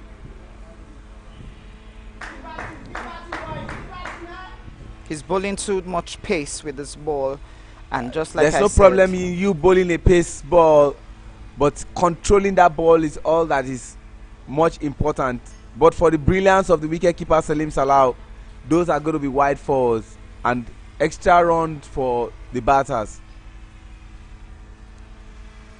Oh, classic Sheon, classic batting. Those are the kind of shots you want to see from a young lad like him. Just look at that classic shot, Sheon. Lovely shots there by him. Let's see if we can see that in the replay again. Just look at that. Perfect shot into the middle of the bat. And its double was taken, which brings us to the end of the third over, Sheon. 19 runs for loss of 1 wicket. Current run rate is 6.33. What is required is 3.82. they are overachieving, you have to say. 65 runs they need in 102 balls. I was telling you about me that there's something consistent with the Ibeju batting and the bowling of FGC. Every over, FGC gives 6 runs per over, which is criminal in a game where you did not score enough runs. The first over they gave 6 runs, second over they gave 6 runs, third over they jacked it up to make it 7 runs, and that's the second over of Chiemele Udekwe, and 7 runs was considered in that over. Now 19 for 1. Ehosa Agedo Destiny has got his destiny in his hands, and it's coming from the pavilion end. In his first over, he got a wicket, but also considered 6 runs. What does he have in stock for a miracle?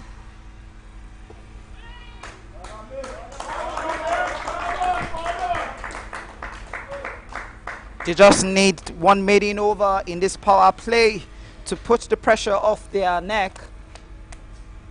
They'll be hoping that the maiden over comes in this over.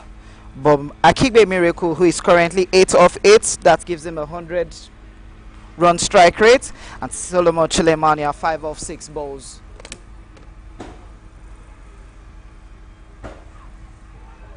And that has been taken. Good catch there by the wicket keeper. Emmanuel is still not up on the ground.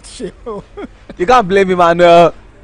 He tried his best possible to go for that ball, but the alertness of Salim Salau was quite brilliant, and so in every over of Agedo, he gets a wicket. Oh, that was a brilliant catch. Lovely catch. Lovely catch there from Salim Salau. I'm sure great wicket keepers will be proud of that wonderful one-hand catch from Salim Salau. Miracle is gone, and in comes Muiz. Let's just say that on slow motion, Sean. Just look at the alertness of Salim Salau. He put himself into the position, and all he needed to do was one-hand catch. Can this just be the catch of the day?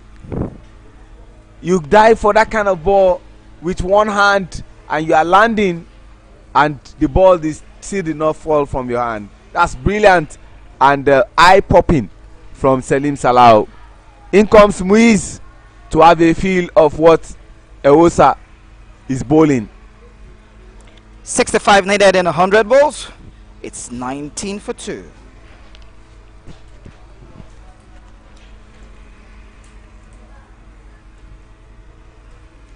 Still to come later in the day is one blockbuster that we hope would live up to expectations, as its Foundation Cricket Club, who will be looking to make it 2 out of 2 this season against GCI. The last time these two met was November last year at the University of Lagos. First ball played is a defensive shot. About FCC and GCI, the last time these two met was at University of Lagos, in which Saturday Elijah was so explosive. He totally dismantled GCI. But today it's going to be a different ball game, as it's a Super 6. Don't forget, the game was on a Saturday. This game also is also on a Saturday. Oh, brilliant bowling there from Ehosa. He'll be saying to himself, we need to work on this wicket. If we are not getting the wicket, let them keep dotting the balls, and then dotting the balls means the batters will be frustrated at some point in time to want to go big. 2 balls left in this over. 2 wickets already to Egosa, just 6 runs conceded.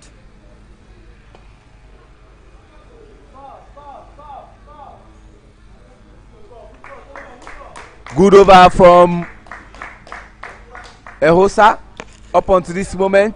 1 more to go. If he bowls this ball and there is no run, it will have been the first time in this game that we'll have a maiden over, but to go along with it, a wicket. Oh, maiden wicket. Solid for the bowling side. 4 overs gone, 19 for 2. Current run rate 4.75. What is required is 4.06. They need 65 in 96 balls. If I were a soothsayer, I should be making a lot of money. I said, would Egosa's over become that maiden wicket that they need? And he just did that. Absolutely. Change of bowling for Fegocowosa. Destiny Chilemania is coming to bowl from the Court of Appeal. One has the destiny in his hands by having the ball to bowl. Another one is a Solomon, and you know what a Solomon means. You have to be wise when you are batting. But one thing that links the bowler and the batter together is that they share the same surname. Destiny Chilemaya from Court of Appeal bowling. Solomon Chilemaya batting for Ibeju.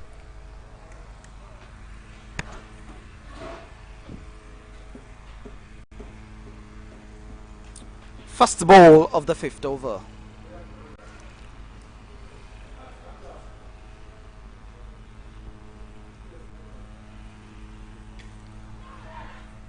Oh my word!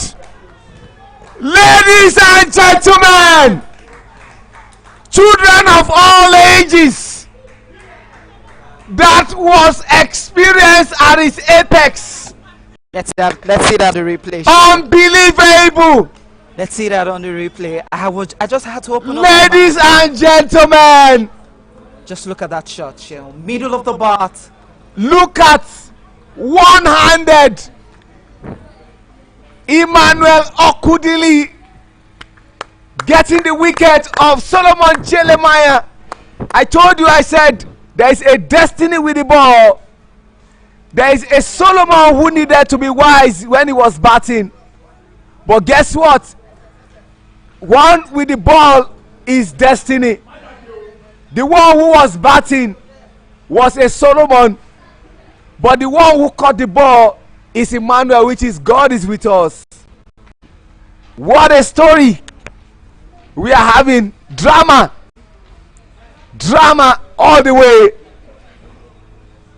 Destiny Chilemaya into his first over, getting the wicket of Solomon Chilemaya. In comes Sheye Olympio.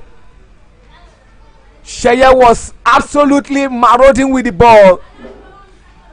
Arguably the best bowler for Ibeju. Bowled 2 overs, got 5 wickets, and had 9 runs conceded. What more can you ask for? That's an amazing economic rate. Sean, just look at. I had to tell the director to show us yes, that replay again. Just see that over and over again. You can never be tired of watching the brilliance of Emmanuel Okudili. He said to himself, I didn't do it with the bats, but we die here today. Let's see how it pans out. Sheye on his day can single-handedly wreck a team. Can he do that today? Only time will tell.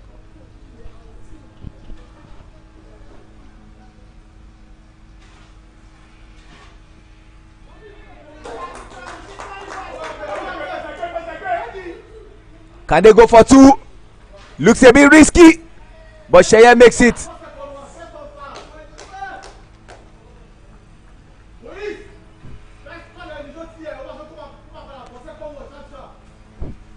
And that was for Salim Salau. Unfortunately,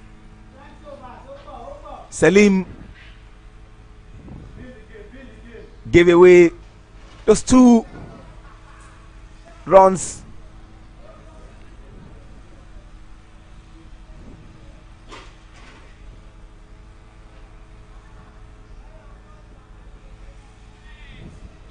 Better bowling there from Destiny.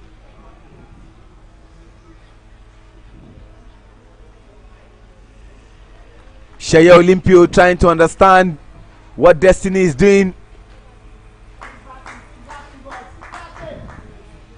before he decides to take action.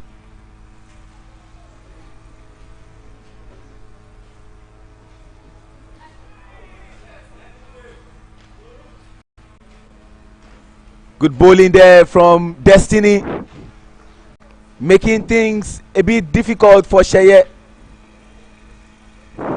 I think it's arguably to say that Emmanuel's catch would be the catch of the day. You could say that again.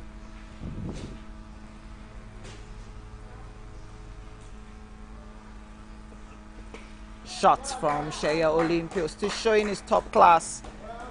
Playing a straight bat towards the offside where mid-off was. And he just went for a single. And Chiemele Udekwe struggled to pick that ball at the first time of asking. Muiz versus Destiny.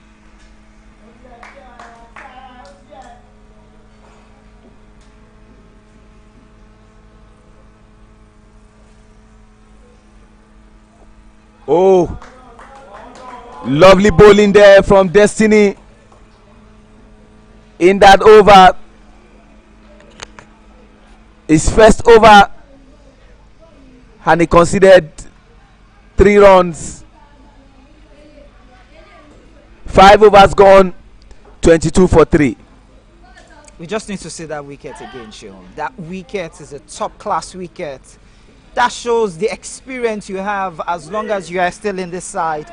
Just look at that catch. It was a very good build-up on the offside. Triggered himself in, opened his arms, and just look at that, diving into his right arms.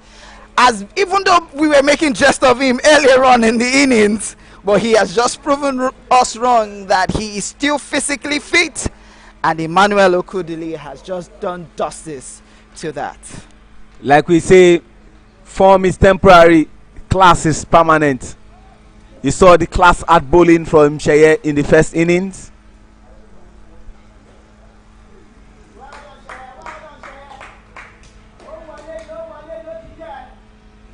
Ehosa Agedo Destiny into his third over, has gotten 2 wickets and has conceded just 6 runs. One thing is constant for Ehosa: in every over he gets a wicket. Will that happen in this over? Run out chance at the ball. Ooh, lovely piece of fielding there by Chilemane. I beg your pardon, Chileme. What was Muiz thinking of? He raced out of his batting crease, and that could have been a run out chance for Chiemele. Appeal by Ehosa on Sheye's wicket. Umpire Sukomi is unconcerned.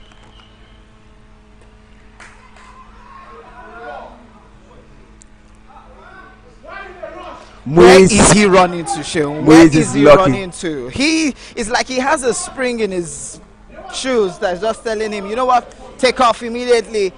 The no was the call. Moreover, it's even on the leg side. It's his call, not Sheye's call. And the moment Sheye saw the ball, Sheye said no, he should have been the one calling. Now this should be an easy single.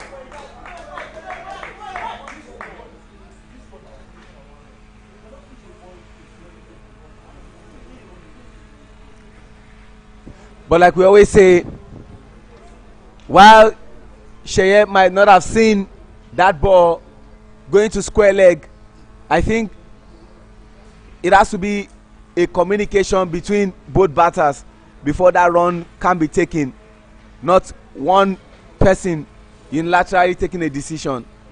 It takes 2 to run, Sheye. Yeah, It takes 2 to bat. Yeah. So the communication needs to be solid. Up in the air, can Victor Ipoli take this? He misses it. It was right there in his arc. You can see Destiny Fegocowosa a little bit furious. That was a half-hearted shot. He was just there. He timed the ball. He was hoping maybe he could dive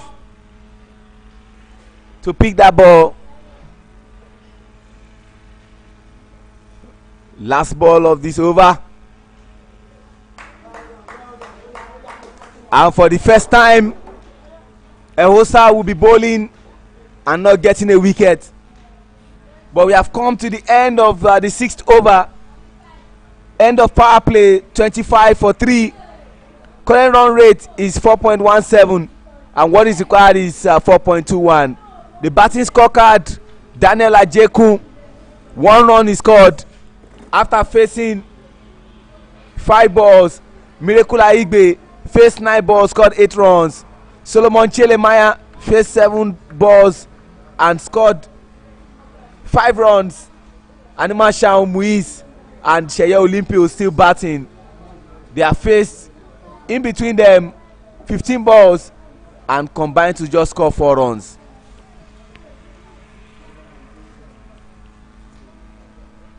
About me, there is something that is constant for these two sides that are batting. When Ibeju Lekki Cricket Club was bowling after 6 overs, the end of power play, FGC was on 49 for loss of 3 wickets.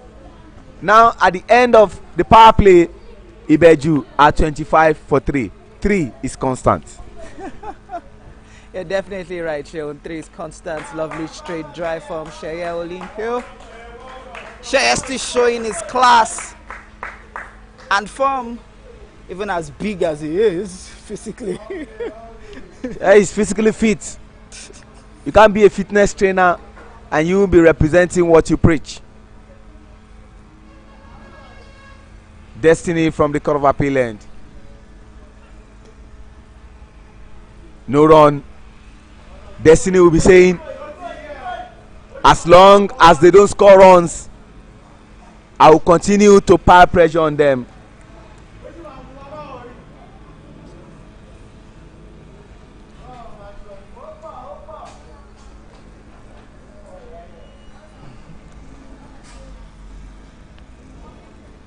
Oh, classic shots there from Sheye. Lovely shot. Found the gap. Timed it into the middle of the bat. Just look at that timing, Sheon. In between covers and mid-off for just a single. Muiz has faced 7 balls and scored 2 runs. Sheye has faced 11 and scored 3. These two will be hoping to hold their innings. Destiny has second slip. Gully backward a point. Is that taken? Umpire raises his hands. Was that gloved? I think he was. Let's see that, if we could get that angle from the replay. Oh yes, he was gloved. He was actually gloved. But again, you have to give credit to the wicketkeeper Selim Salau for ensuring that did not go unpunished. 4 wickets down, 26 for 4. And talking about 4, there is also a 4 that is constant with Ibeju. The 4 is that there are 4 new players today. The man who just lost his wicket, Muiz. The man who is currently batting, Sheye Olympio, who had a very good first innings. Bimbo Adu, who is just going in. And of course, Lekki Oyede, the coach of the female national team. And when you say 4-4-4, it gives you a metaphor. A metaphor, yeah, definitely. 26 for 4, 6.4 overs. Are we seeing another big upset here in this league? As FGC Warri or Fegocowosa, like they wish to be called, will be looking to make a history again, just like as FCC did against Ibeju last week. Into the middle is Adu Bimbo. Destiny is having a good over. After bowling 10 good balls, he has conceded 2 runs and he has 2 wickets to his credit.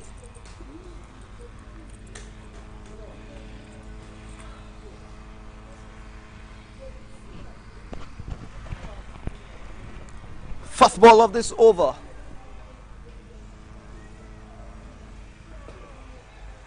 That's definitely a single any day, anytime. Pushed into space for just a single. Good way to start for Bimbo Adu.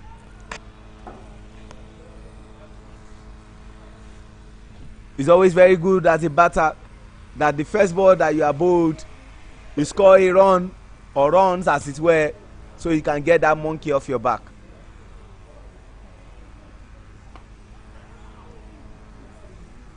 Destiny Chelemaya.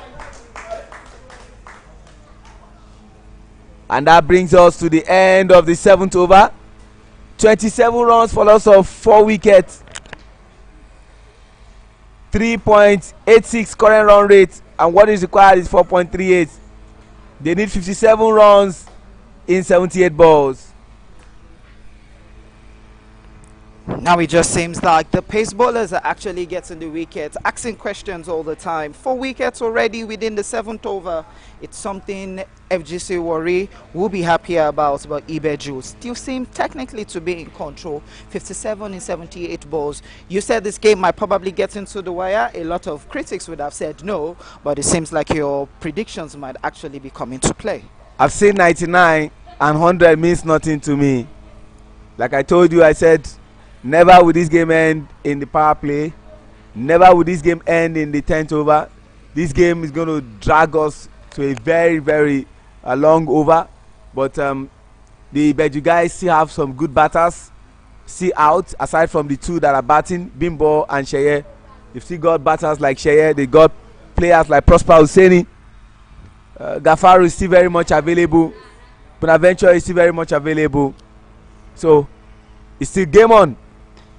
But now, new bowler coming from the pavilion end, Isaac Oyengba.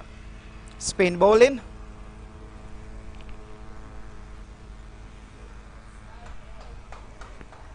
Good start for Isaac to Bimbo.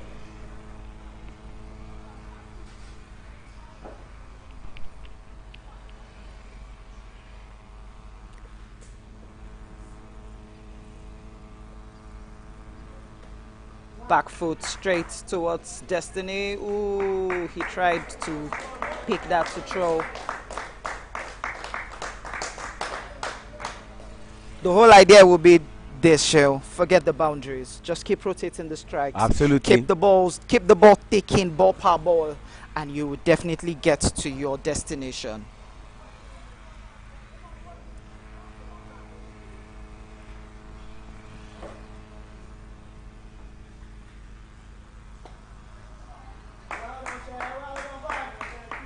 Sheye is more of playing the anchor role, and probably guessing the instruction he would have been given is, you know what, Sheye, let's just have you stay there, hold your wickets, and let every other batter play around you. But let's not forget, Sheye in his prime would stay for at least 5-6 overs, and in the next 3 overs can go all explosive. Would we be seeing that same Sheye here again today? Sheye knows he has to keep his wicket and he's playing some sensible cricket while Isaac is bowling some good ball. Sheye is playing some sensible cricket. He knows he has to keep his wicket, and as long as I keep my wicket and I continue to bat, the opportunities will come.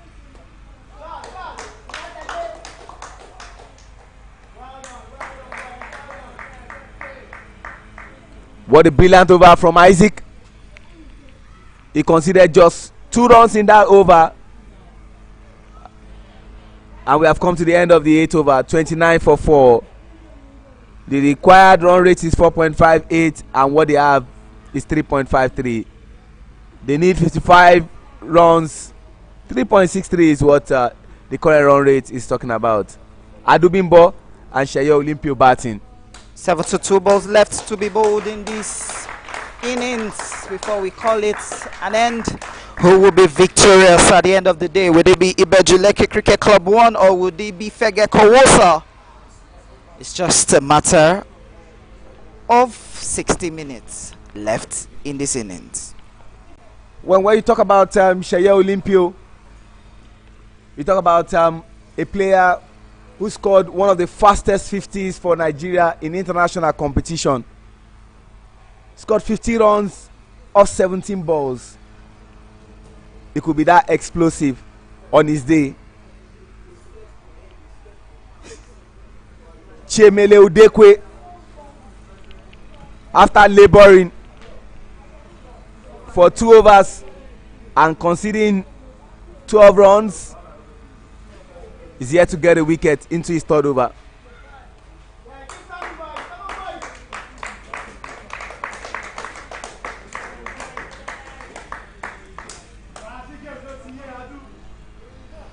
Chiemele's over is always very expensive. The least he has given is 6 runs in every over. Every other bowler have tried to cut down the runs, but when he comes, he needs to think about it, and it's on that premise that I think Captain Ehosa needs to change where he's fielding from and move closer to him and talk to him. Chiemele, you are Nigeria's opening bowler. You can't be bowling like this. Definitely, you're right, Sheil. And just like I said earlier, he needs to cut off the extras. Lovely shots there by Bimbo Adu.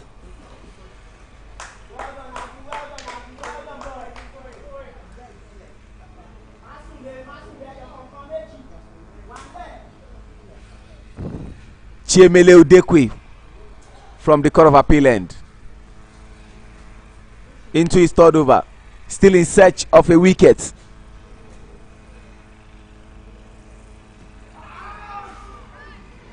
That looks full, definitely on the leg side. The umpire was not moved. I think the fielders themselves knew that that was definitely on the leg side. Even the replay says it off. It was just definitely on the leg side. That was definitely full, and it was no way getting close. Good bowling there by Chiemele Udekwe doing what is expected of him.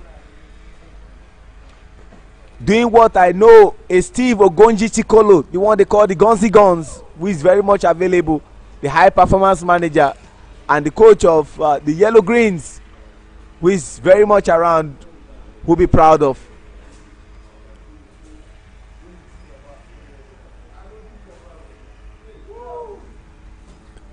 Bimbo Adu struggling in the batting crease. Now I'm just a little bit gonna check his field set. Very good from the camera or ball tracking guide. Now look at it. He's bowling it more on the off stump, hitting the deck. There's so much room between the wicket keeper and Emmanuel Okodili, who is at backward point. Though you have protection here at 3rd man, but if Bimbo Adu is able to angle his bat properly above, oh, no ball signal there by the umpire. Wow. Just to what I was saying before that ball, if he was able to angle his bat above Emmanuel Okodili, definitely that would be racing all the way to the boundary for 4. You could say that again. Maybe just slightly glancing that bat. Let's see how that no ball was. Ooh, that was way above. Definitely a good call by the umpire, above the waist level. Good call by umpire Wale Adekoya.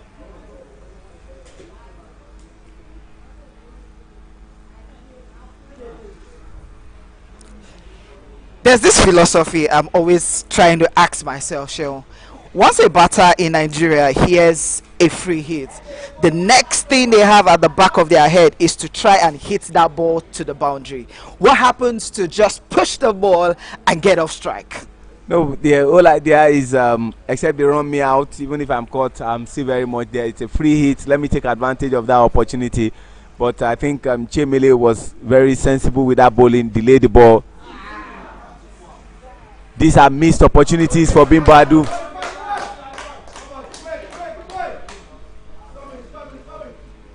Let's just see what happened to that last ball, because a lot of people thought it was a lollipop, it was a freebies for him. See it on replay. He mistimed the ball. This was reminiscent of what was given to Emmanuel Okudili by Sheye Olympio, and he hit that ball but did not connect very well. Izuchukwu Okeke Bonaventure was there to catch it easily. 9 overs gone, 32 for 4. 4.73 is required. They are currently on 3.576. 52 runs in 68 balls. Current run rate is 3.56. Required run rate is 4.73. Olympio Sheye has faced 16 balls and scored 4 runs. Now it's interesting to share this particular bowler that is coming into bowl from the pavilion end. Last week, his first over, he made a record of roughly 9 wides in eight wides in his first over, and now he has been saddled with the responsibility again. Though he came back strong in the game, can he not repeat this lovely shot there by Sheye? But a single will be taken. And which bowler are we talking about? Victor Ipoli.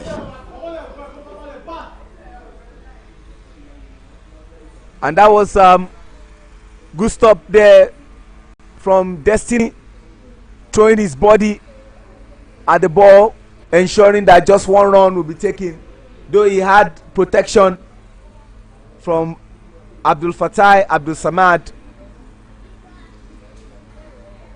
An opportunity for Bimbo. Wide ball.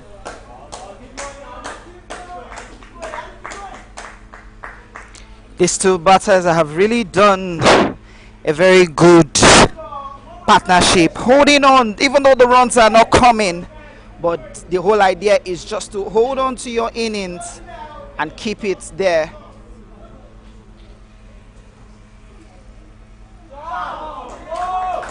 What was Olajumoye looking at? He was admiring the shot of Bimbo. But nonetheless, that was a lovely shot there by Bimdo Adu. He didn't move, and he just had to use the bat, use his wrist, and that has raced all the way to the boundary for 4. Players are gradually arriving to the venue for the second match, which is another blockbuster game. FCC will be playing their 3rd game, while GCI will be playing their 2nd game. One thing they have in common, they both tasted defeats. But what FCC has as edge over GCI, they've won 1 game in the Super 6. Yeah, chill. Victory, the taste of victory goes a long way. And he has just been bowled. Yeah. Victor Ipoli getting the wicket of Bimbo after knocking him for 4. And that will call for a brief meeting at the middle. 38 for 5. In comes Lekki Oyede. His experience is required at this stage. And Sheye Olympio at the center is requiring that patience, or it's requesting again for a glove. You know the very funny thing, what these two teams has in common again is that when Fegocowosa was in, he played a 6 and he lost his wicket. Bimbo Adu played a 4 And he lost his wicket. Good bowling there from Victor Ipoli. And now, two friends who know each other so well are in the batting crease. Two former Nigerian internationals. Sheye Olimpio, the fitness trainer across all national teams. Lekki Oyede, record breaker for Nigeria. The coach of the female Yellow Greens, who went to the African Games and won bronze against all the odds. Despite having the youngest team, despite being the least ranked team, they went, they saw, and they conquered. Victor Ipoli versus Lekki Oyede. 38 for 5. 38 for 5. Victor Ipoli will be looking to make it 3 wickets in this over, as he already has I beg your pardon, 2 wickets in this over. Appeal for LBW. That was definitely going down the leg side. They'll take advantage of that appeal.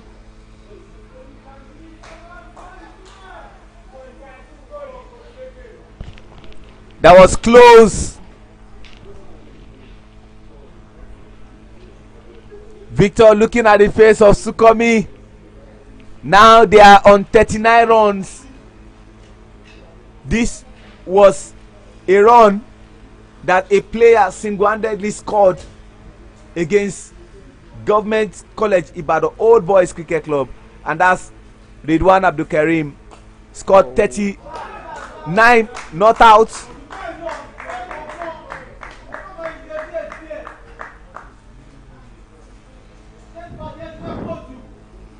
Shea just seems to be showing class today, keeping it full face all through, hasn't given any chance. Once the ball is within his arc, he plays with so much respect. Once he's there for the offer, he takes a go at it. Oh, what a shot from Lekki Oyede. This is what we know Lekki for. Once you bowl it down that pad, he never does the Farabale thingy. He just swings his bat. Just look at it. Pushed his front foot back a little and allowed the bat to do the rest. What a way to start by Lekki Oyede. And what a way to bring us to the first part of the second innings. 10 overs gone, 44 for loss of 5. Lekki and Sheye batting. After surviving that scare from Victor Ipoli, he eventually gets his 4 runs and his game ticking. So quickly, let's look at the partnership of both of Ibeju against Fegocowosa, and the only partnership that has paid off has been between Solomon Chilemania and Akigbe Miracle, where they faced 13 balls and scored 13 runs. The second was Sheye Olimpio and Adu Bimbo, where they faced 18 balls and scored 12 runs. Every other has tried to hold on, but one thing is common: Sheye Olimpio has been involved in almost all the partnerships. Destiny Chinedmania back into the attack from the Court of Appeal end.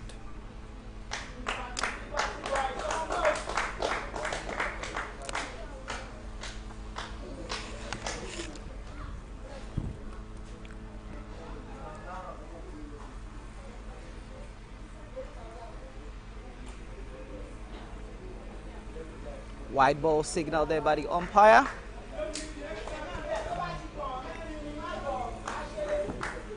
.39 is now required in 60 balls.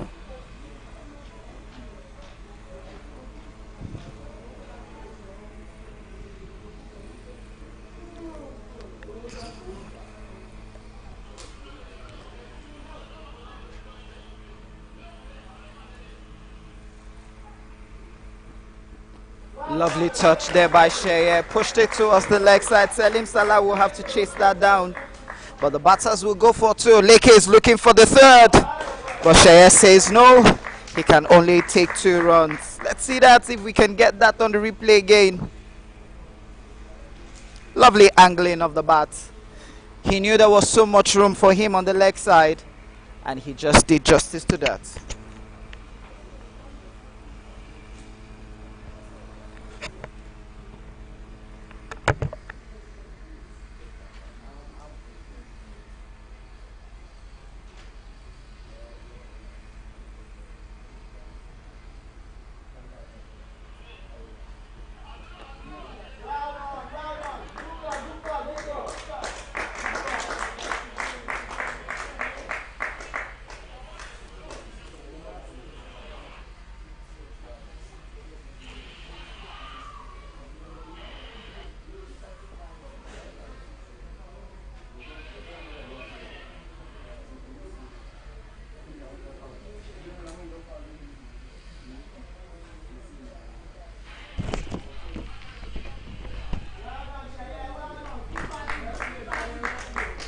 Better bowling there from Destiny Chelemaya, who is currently in his third over and has bowled 3 balls in his third over.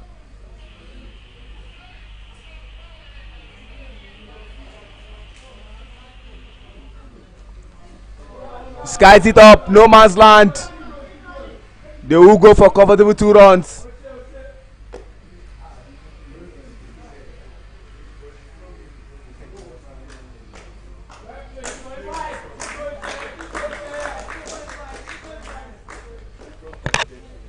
Sheye and Lekki trying to bring this home.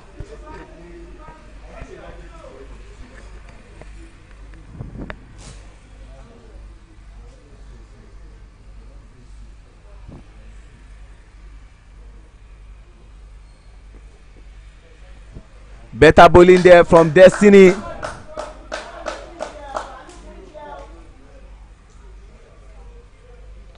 And one thing on the mind of Destiny is to try and break the partnership of Sheye and Lekki. Let's go back memory lane. These two in their form when they used to play the 50 overs. Once these two are in there, you know it is going to be dangerous, because once they settle in, they can go all explosive. And the good thing about these two is they both went to Methodist Boys High School. They both went to University of Lagos. And they both studied the same course. And they both studied the same course. Human kinetics and health education. And now all they need to do is just keep the eye contact, and they know what needs to be done. End of the 11th over, 49 for 5. The current run rate what is required is 35 in 54 balls. Current run rate is 4.45, and what is required is 3.89. You just need to find a way to break this partnership. That is all. It's because you still have a big hitter still back in the dugout. That's in person of Hussein Prosper, who technically is not 100% in form that he was a couple of months ago, but he'll be hoping that he gets back into that form before the end of the Super 6. And you still have the likes of Bonaventure, Karim Gafar still in the dugout, and also Obisheso, who takes off when he sees those opportunities for the singles. Isaac Oyemba back into the attack from the pavilion end.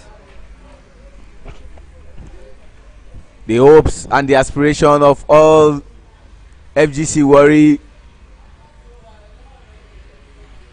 past players and their fans is for Isaac to break the partnership of Sheye and Lekki. This is the Lekki we all love to see when he goes forward to play that straight drive. He plays that ball right underneath his nose. Lovely shots there by Lekki, pushing just for a single. That's all that is needed. Sensible cricket. But what did you think about that? It looks like there was supposed to be no run there in a game where you need to be attacking when you are fielding. That shouldn't have been a run. What had just happened? They're taking advantage of that. I think at this point in time, it should have been a fair play. I think Shaya did hit the wicketkeeper with the gloves. I beg, on his gloves. We're not sure about that. Let's see if we could get that on the replay. Oh, okay. Shaya didn't actually hit. It was the ball hitting the wicketkeeper, so it was more of the wicketkeeper's fault. He had to stay down to pick up that ball, and they took advantage of that. I think what will be the call of the umpire. We are waiting to see what the umpires will do. That's the dead ball. You could see the action of the umpire. That means there was no run. No run, yeah. Like we always say, the spirit of cricket needs to be emphasized.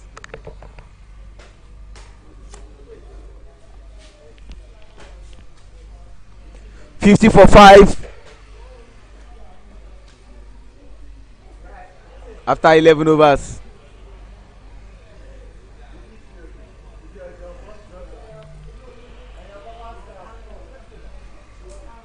After this game, up next for your viewing pleasure, FCC versus GCI. One thing is sure, is either revenge or confirmation of supremacy.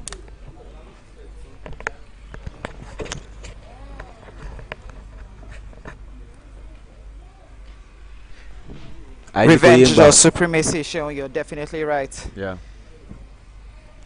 But revenge or supremacy is not what we're seeing here. We're more like seeing an Ibeju cruising a little bit to victory. 34 is all that is required.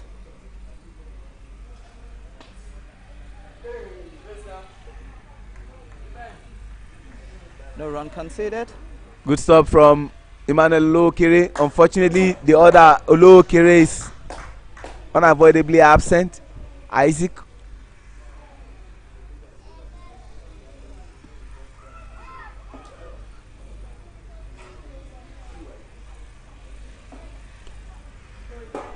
No run.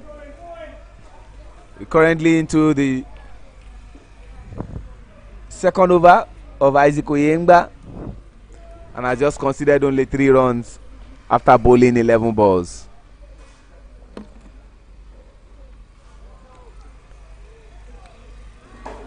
So I'm trying to understand that on a good day of Sheye would have been looking at hitting that down towards the cow corner region or try to hit it over extra covers. But he was just being careful because there was protection for Azikoyemba at extra covers and cow corner, which he just had to quietly play that, even though he was lucky that didn't go straight onto his stumps, as it's now 50 for 5 in 12 overs. And they need 34 in 48 balls. The current run rate is 4.17, and what is required is 4.25. That over made up for the previous over.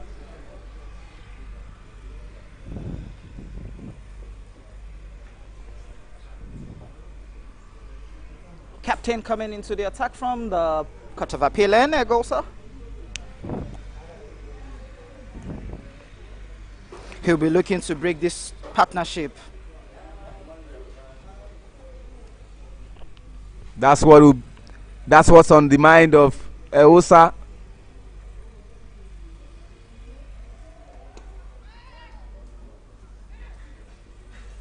No run. Good backup by Destiny. Osa will say, if I cannot get this wicket, they need to dot the balls, and them dotting the ball means there's pressure piling on the batting side. He's bowling his final over, but already he has 2 wickets to his credit and has considered 9 runs. Oh, skies it up. Can they go for 2? Dimeji allows them to go for 2.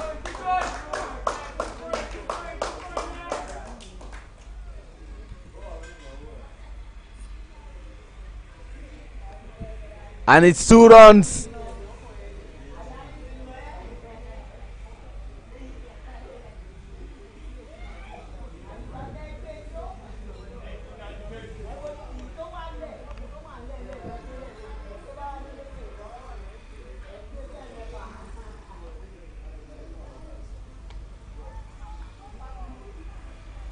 Good bowling there to Lekki by Hosa.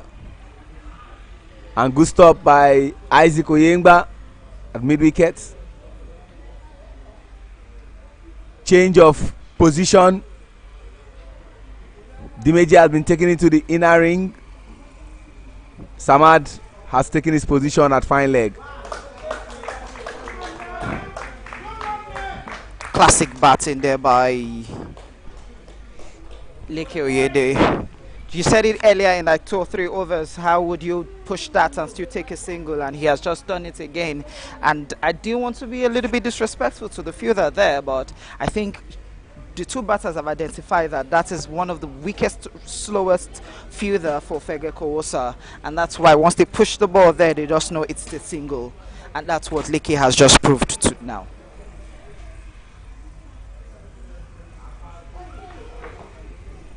That was a missed chance for Sheye's wicket to be gone. See that again on replay. What you call gotten out of jail, a prison break.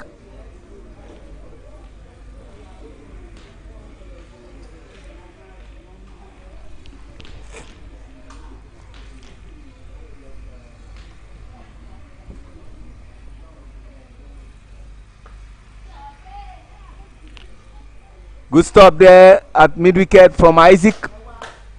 That's actually covers, show. Oh, covers, I beg your pardon, sorry.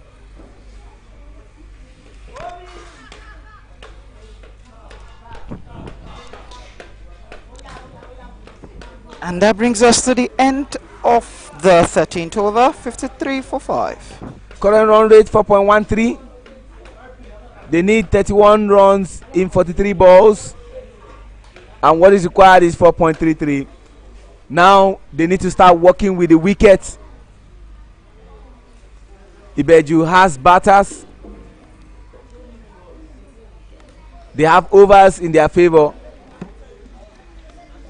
But FGC needs to start working with the wickets. I'm sure they'll be saying to themselves, how I wish we had scored over 100. Anything above 100, like we said, Sean, would have been defendable against this side, which are missing 2 to 3 of their top batters in terms of Karim Ridwan, Chuma Akachuku, and Mustafa Yusuf. Mustafa did not play their first game. Neither did he play the second game. And he has missed out on the third game also. Isaac Oyemba into the attack. He's bowling his third over. 53 for 5. He's had good economy rate, but he's in search of his first wicket.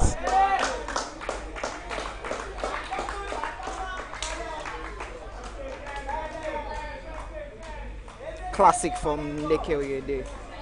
Very much classic. Let's see that again on the replay. Once the ball is on the pads, we know Lekki in his days. Once that ball is on the pads, he just takes those balls to the boundary, and that is what he has just done. Taking him 13 off 9 balls. 57 for 5. Lekki survived a scare into his first ball from Victor Ipoli. That ball went into his path, but the umpire said he wasn't out.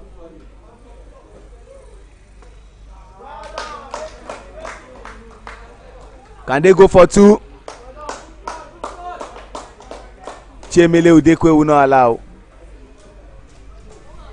2 players coming out of retirement, still showing their form and class in today's game. They know how important this game is for Ibeju Lekki Cricket Club. Not only are they the coaching crew of the side, but they are also showing that, making the players know what we make you guys do, we can also do it. And you can see what Selim Salawa has just gone to tell Isaac. He sees better than every other person, and he knows what the batter is doing. do as I require and you will get the desired results. And just when he went to meet him, he said this is what he's doing. Once he does otherwise, he will walk back to the pavilion. That was great communication from the wicketkeeper to Isaac, who had been in search of his first wicket, and eventually he gets the wicket of Sheye Olympio. I think that was an LBW by the umpire. We could see that again from the replay. Oh no, that ball was definitely drifting down the leg side. There was no way that ball was definitely going to be clipping any of the wickets. It was going down the leg side. But the umpire is standing from the middle. Maybe he sees the impact in line, wickets in line.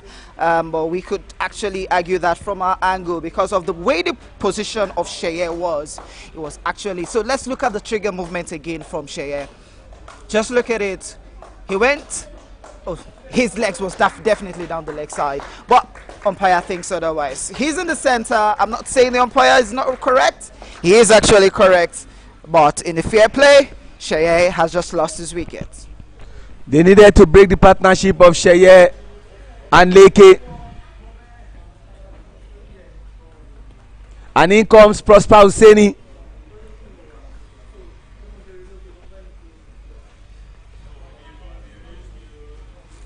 Prosper Hussaini in 5 matches. Prosper Hussaini in 5 matches is yet to score 10 runs. From the game against Tanzania at the African Games, to the game against Namibia, to the game against Zimbabwe, to the game against GCI, to the game against FCC, 5 matches. Prosper is yet to score up to 10 runs. I'm actually going to go back. So he has in the last 7 cricketing games he has played across all tournaments. Put into cognizance the Edo State League, he has not scored 10 runs. So technically 7 matches he has played, Prosper has been below 10 runs. But take nothing away from this young star. He can wreck a team if you do otherwise. That was a bat first. I'm wondering why the FGC worried bat fielders had to shout over that. Now, Sheo, I'm looking at the field set of Fegocowosa. Now, on the leg side for Prosper, just look at it on your screen. Long on, cow corner, mid wicket. On the offside, you have long off and extra covers just for Prosper. For Prosper, you need to be very careful. He might not have had a good day at the office, but on his good day, you know what he can offer. On the leg side, with a race to the boundary. You just take 2 runs.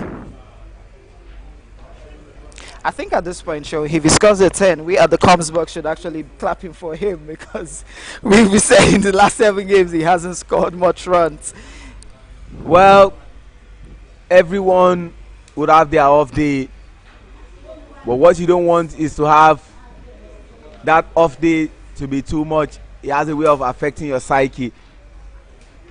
Prosper is one batter that comes in, spends little time, and does the destruction. But in recent times, he's been struggling for form. But let's hope that today is that day where he'll be showing to his teammates and his fans that he still got what it takes to be a good batter. 24 requires in 36 balls, as a 60 for 6 in 14 overs. Destiny Chielemaya into his final over. He already has 2 wickets and has conceded 8 runs. Current run rate 4.29, required 4 runs per over.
Two balls already bowled, 2 runs conceded.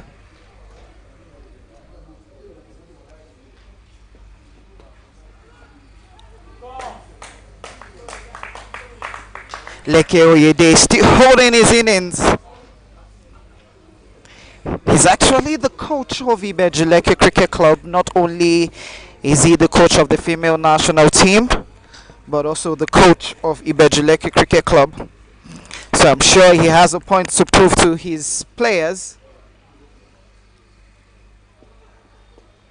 Oh, lovely catch at short mid-wicket.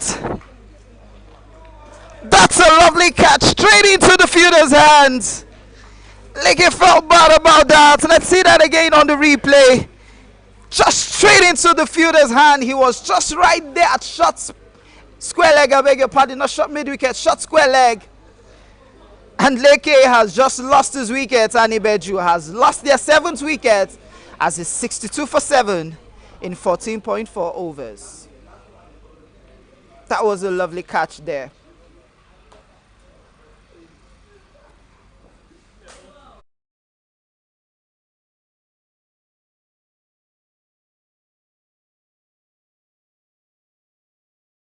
Is this the game changer? The wicket of Lekki Oyede. He keeps telling people I love Fegocowosa. And I thought that let your mind be at peace will take them to the end. But Lekki has run his race. He has done well. 62 for 7.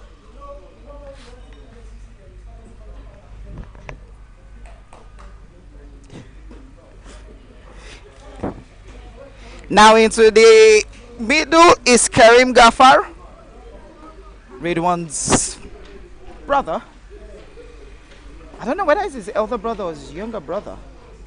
It should be the elder, I guess. But I might be wrong.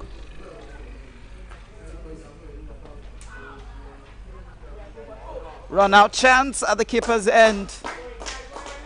The batters take a quick single. Prosper is 3 of 3, strike rate of 100.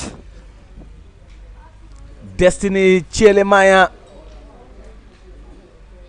3 of 13. Last ball of his over, and he must have bowled his 4 overs complete. Can this last ball be a very crucial ball? That remains to be seen. Prosper Hussaini batting.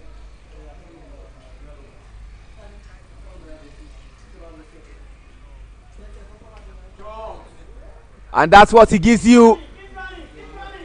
They will make 2. Can they go for 1 more? They take a risk.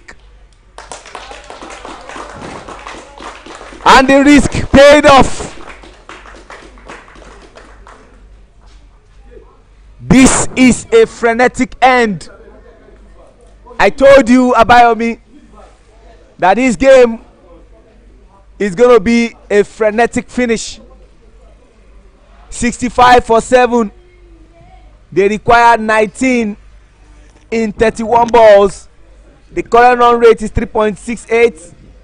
4.38, I beg your pardon. And the required run rate is 3.68. Prosper Hussaini, 3 balls face, scored 3 runs. Karim Gafar, 3 balls face, scored 1 ball face, scored 3 runs.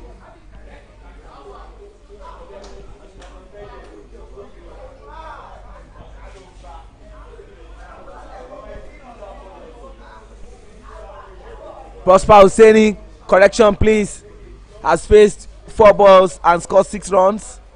Karim has faced 1 ball and scored 1 run.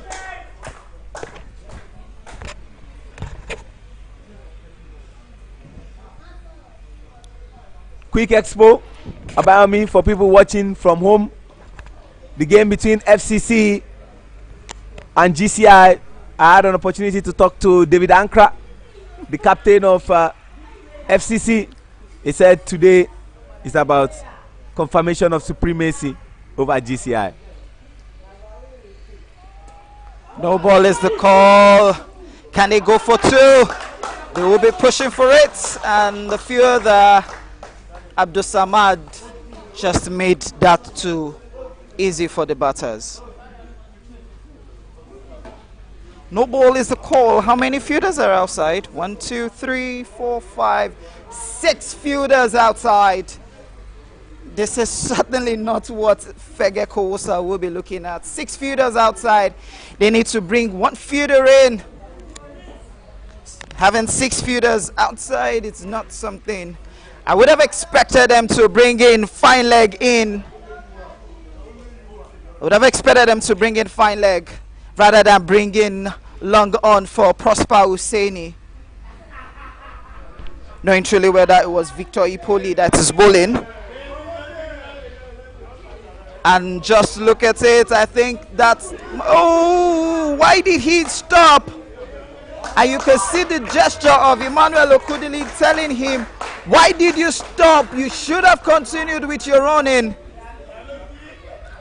Prosper just seems to be in a holiday. Just look at it. He waited. If he had continued that running, he would have taken that catch. But Prosper Hussaini now is on 10 runs off 6 balls. He's about to break the jinx. And he has, he has just crossed the 10 runs mark.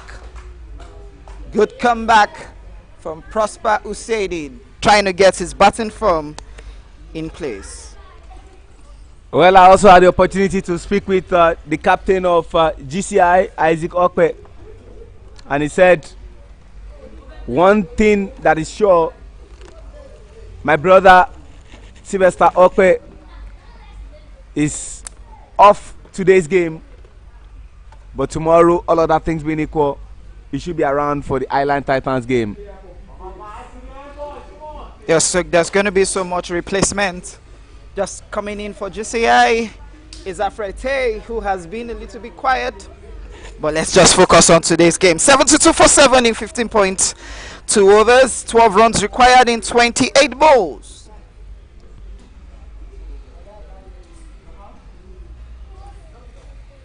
Oh, lovely shots there. Lovely shots. One day. In as much as I try as much as possible not to say a word, Shil, but that's a classic shot. Absolutely, it's a one day, and it's quite surprising and shocking to know Karim bowls with the left arm but bats with the right hand. And that boundary has taken his side to 76 for 7 as they now require 8 runs in 27 balls. Except a miracle happens, it looks like done and dusted for GCI.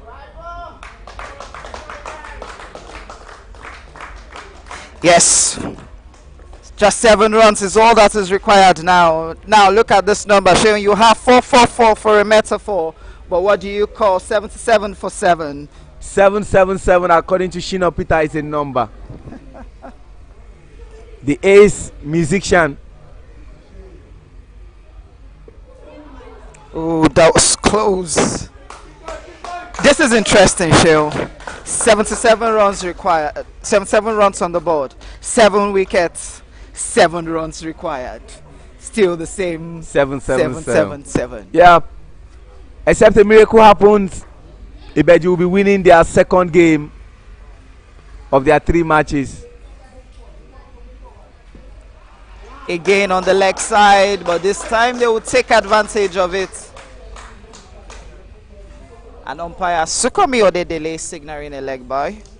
Just maybe Ibeju will be pleading with the organizers to always put their games on a Saturday. They have the Saturday lock. And they will take a breather because they won't be playing tomorrow.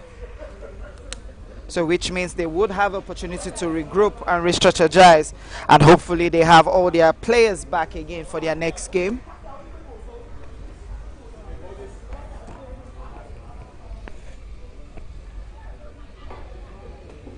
No ball called by the umpire. Oh, I think the umpire had recalled his. Oh, umpire had to recall his decision. He thought Destiny Chilimania, who's currently dancing on your screen, was actually outside the 30th circle, but he had to quickly reverse his call, and that brings us to the end of the 16th over, as it's 78-7. The current run rate is 4.88, and what is required is 1.50. 6 runs is all that is required next. In the next 24 balls.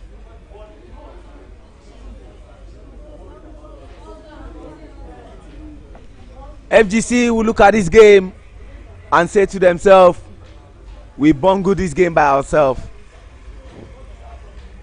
As at the end of the 6th over, they were on 49 for loss of 3, and then wickets started tumbling. 4 or 5 didn't score any run at all, and players like Ehosa, players like Emmanuel, players like Chiemele Udekwe, Victor Ipoli, Selim Salau will say, if only we are putting enough runs on board, it could have been a different story entirely. Udekwe Chiemele from the cutoff appeal end. Into ball his last over. He has no wickets yet. He has 6 runs to defend in 24 balls. Can he see this partnership be broken with Karim Gafar 5 of 4 balls and Hussein Prosper 11 of 8 balls? 78-7.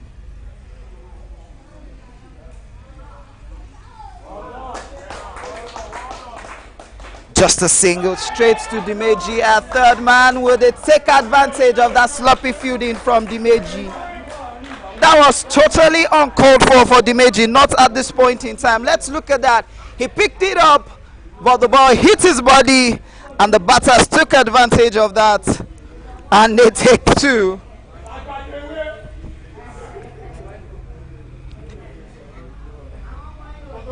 Four runs required in 23 balls. Cheon is as safe as good. Ibeju Lekki has won this game in a sensible fashion.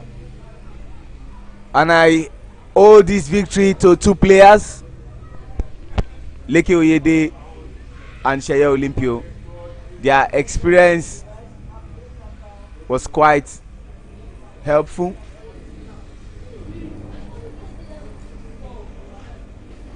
I won't be surprised if Sheye Olympio takes the player of the match.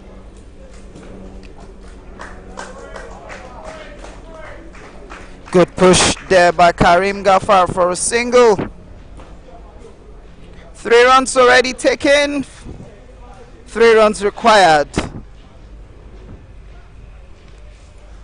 For all what Chiemele was doing to Gafar, he was unperturbed. Of course, Gafar will say to him, I know you so well. You were my teammate in Tanzania. We trained together. I know what you can do, and I know what you can't do. Chiemele versus Prosper. Another teammate of his at under 19 and at the senior national team.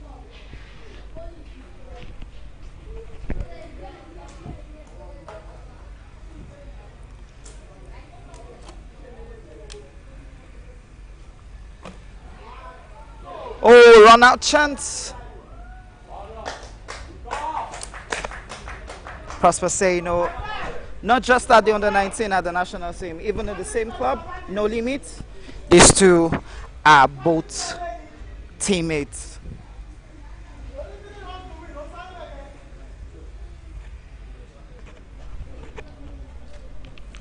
And talking about 3 runs to win, the man putting on jersey number 3 for Ibeju is Lekki Oyede. What a sheer coincidence. Oh, Oh, lovely shot up in the air. But Victor Ipoli couldn't take a catch at that. And they take 2 runs. So Shell at this point is just a run to win. As the game is now leveled.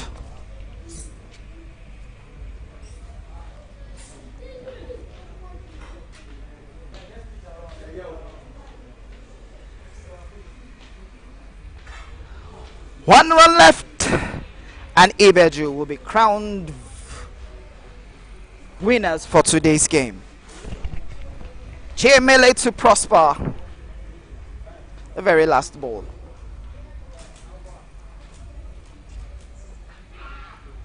Tries to play that towards the leg side.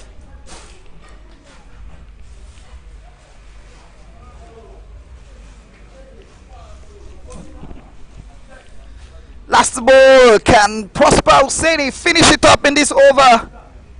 He just has 1 run. And you have to say that Chemele has not covered himself in glory. Both 4 overs, got no wickets, considered 20 runs. This is on Chemele, like, if I can use that English. And last ball of his over, 1 run to win. And that brings us to the end of the 17th over. One thing is for sure, no matter how long a tadpole stays inside the water or gutter, it can become an alligator. No matter how long FGC Warri Old Student Association postpone this game or continue to prolong, victory already is in the bag for Ibeju Lekki Cricket Club 1. They require just 1 more run, and then it will be their 2nd victory in 3 matches. Last over for Isaac Oyemba. He has 1 wicket to his credit and has considered just 10 runs. And he has one run to bowl too. How straight will he be if he takes 3 wickets in just 3 balls? Just imagine that FGC even scored 100, will have had a tighter game. But not taking it away from FGC Warri of Fegocowosa. They did put up a big fight. Appeal for LBW not given there by the umpire. At this point in time, you could hear from the dugout of Ibeju telling the batters it's just 1 run left. They need to hold on. Don't try and lose your wicket. See the kind of field they set for Karim. I'm sure they understand that Karim also a good batter. But they know that this game is gone. But they still want to put up a fight. That's the field set. All fielders are in. The only 2 protection on the boundary is at cow corner and extra covers. Still no run taken. 2nd appeal in 3 balls. The word Farabale has just been spoken out by the dugout of Ibeju Lekki Cricket Club, telling Kalim Gafar, stop trying to look for the big shot. Just push. Just check where the square leg umpire is. There's absolutely nobody there. So anything that goes to his side is 1 run. You can see from the look of. What a way to end the game, Sheho! What a dramatic way to end the game! Emmanuel Okere with the bat did not do so much. With the fielding, the same, you have to say, wasn't good enough. Just check this out. breaking communication. I need to understand what the two of them Okudili wanted to pick it, but since he was coming, he just decided to leave the ball for Emmanuel, thinking Emmanuel was going to pick that ball. Ibeju Lekki Cricket Club won, eventually wins by 3 wickets after losing 4 wickets against FCC. They lost by 4 wickets against FCC, and you can see Prosper Hussein raising his bat in jubilant mood. Match summary: in the first innings, Isaac Oyengba 29 runs off 23 balls. Ehosa Agedo Destiny 23 runs off 14 balls. Destiny Chilemaya 14 runs off 8 balls. Sheye Olympio 5 wickets for 9 runs in 2 overs. Prosper Husseini 2 wickets for 20 runs in 3 overs. Aigbe Miracle 2 wickets for 10 runs in 2 overs.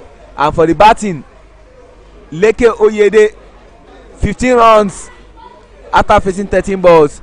Prosper Husseini 13 runs after facing 12 balls.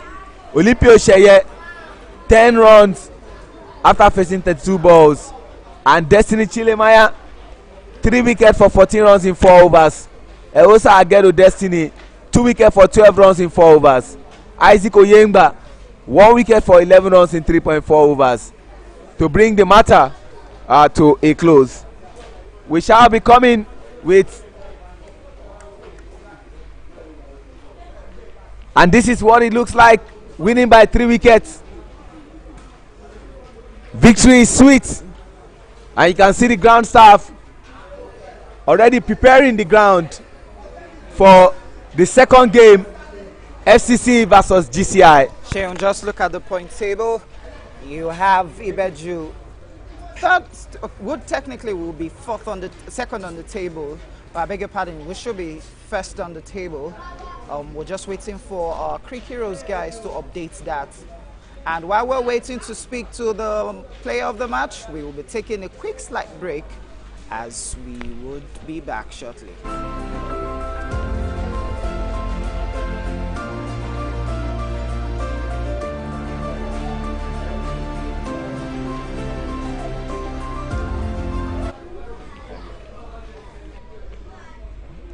We're glad we are back at the Tafawa Balewa Cricket Oval, venue for the CCC Super 6 competition.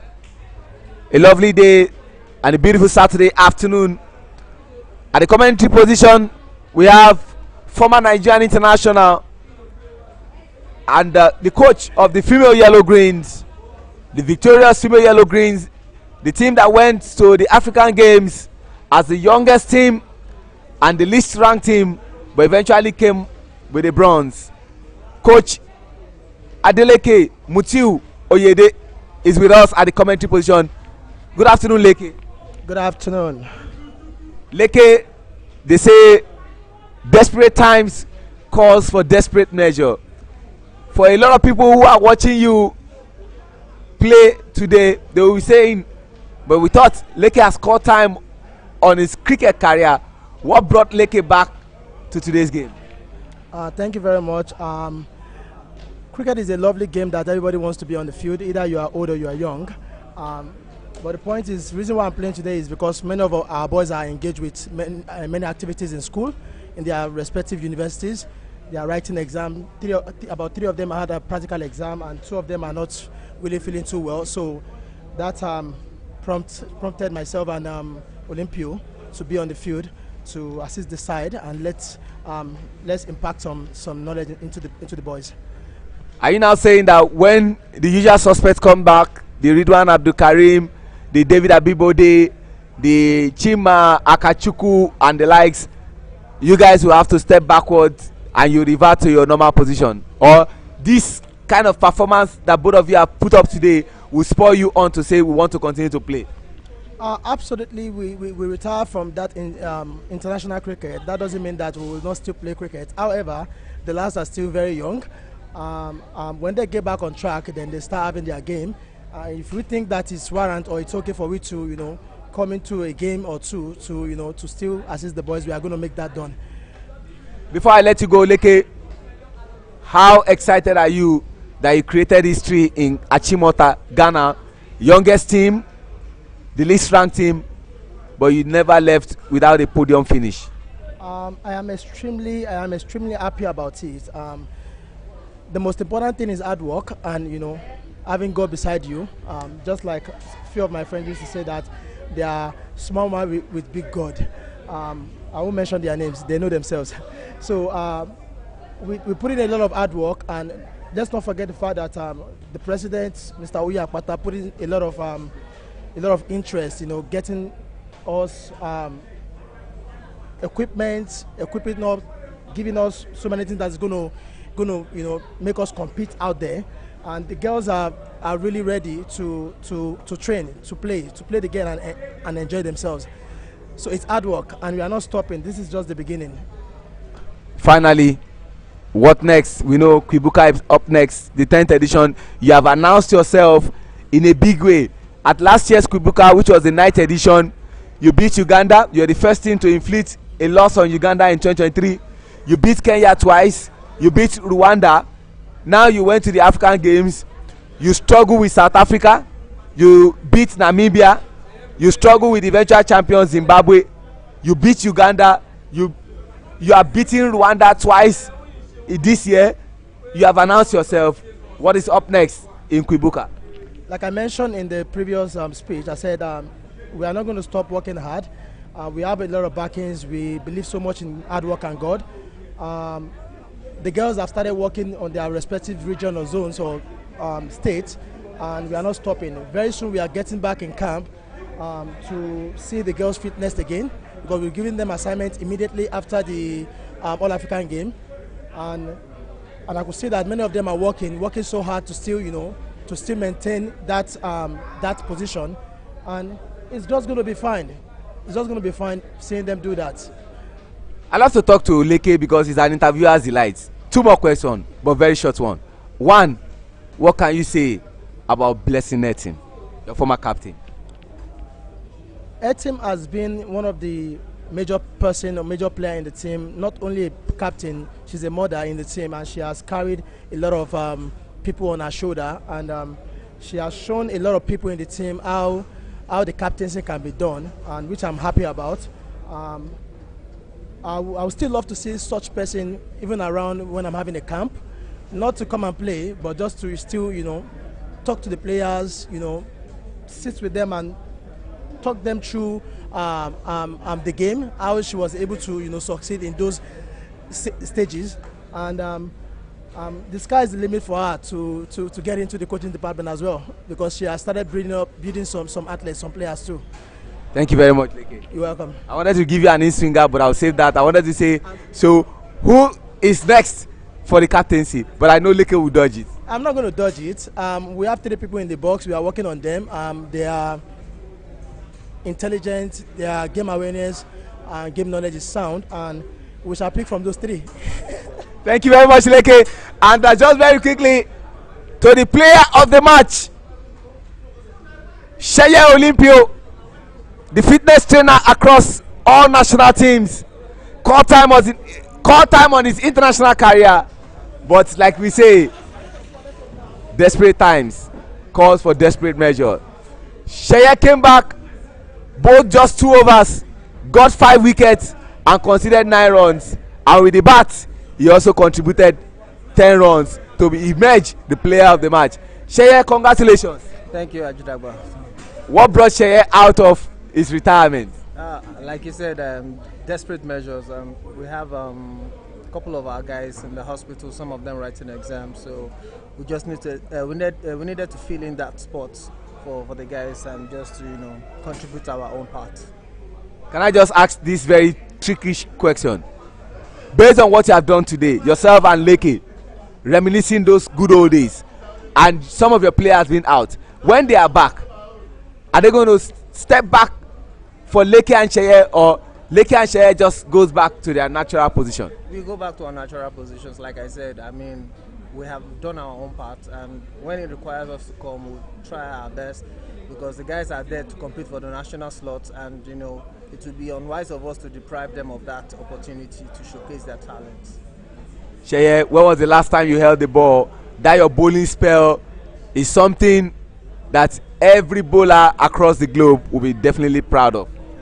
Well, I may not have been batting for too long, but it's something I do with the national guys. I bowl a couple of balls to them, so I've been practicing my bowling, but I could only contribute a little with my bat. After a long while, finally, Sheye, you came back and won the player of the match. How excited are you? It's okay, it's fine. I would just love the guys to do more and want to see spectacular performances from our national guys. A coach is a coach. I know my role. The guys should just put up this kind of show. So invariably you are saying, in the words of Burna Boy, I'm a common person, but everybody has got their role. No be say your own role pass my role. No be lie. Thank you very much, Sheye Olympio. Thank you very much, Lekki Oyede. And that's the size of the package for the first game that Ibeju won by 3 wickets over Federal Government College Warri Old Student Association. Up next, GCI, who lost by 27 runs against Ibeju, versus FCC, who lost their first game against Ibeju, against FGC, but came back stronger to beat Ibeju.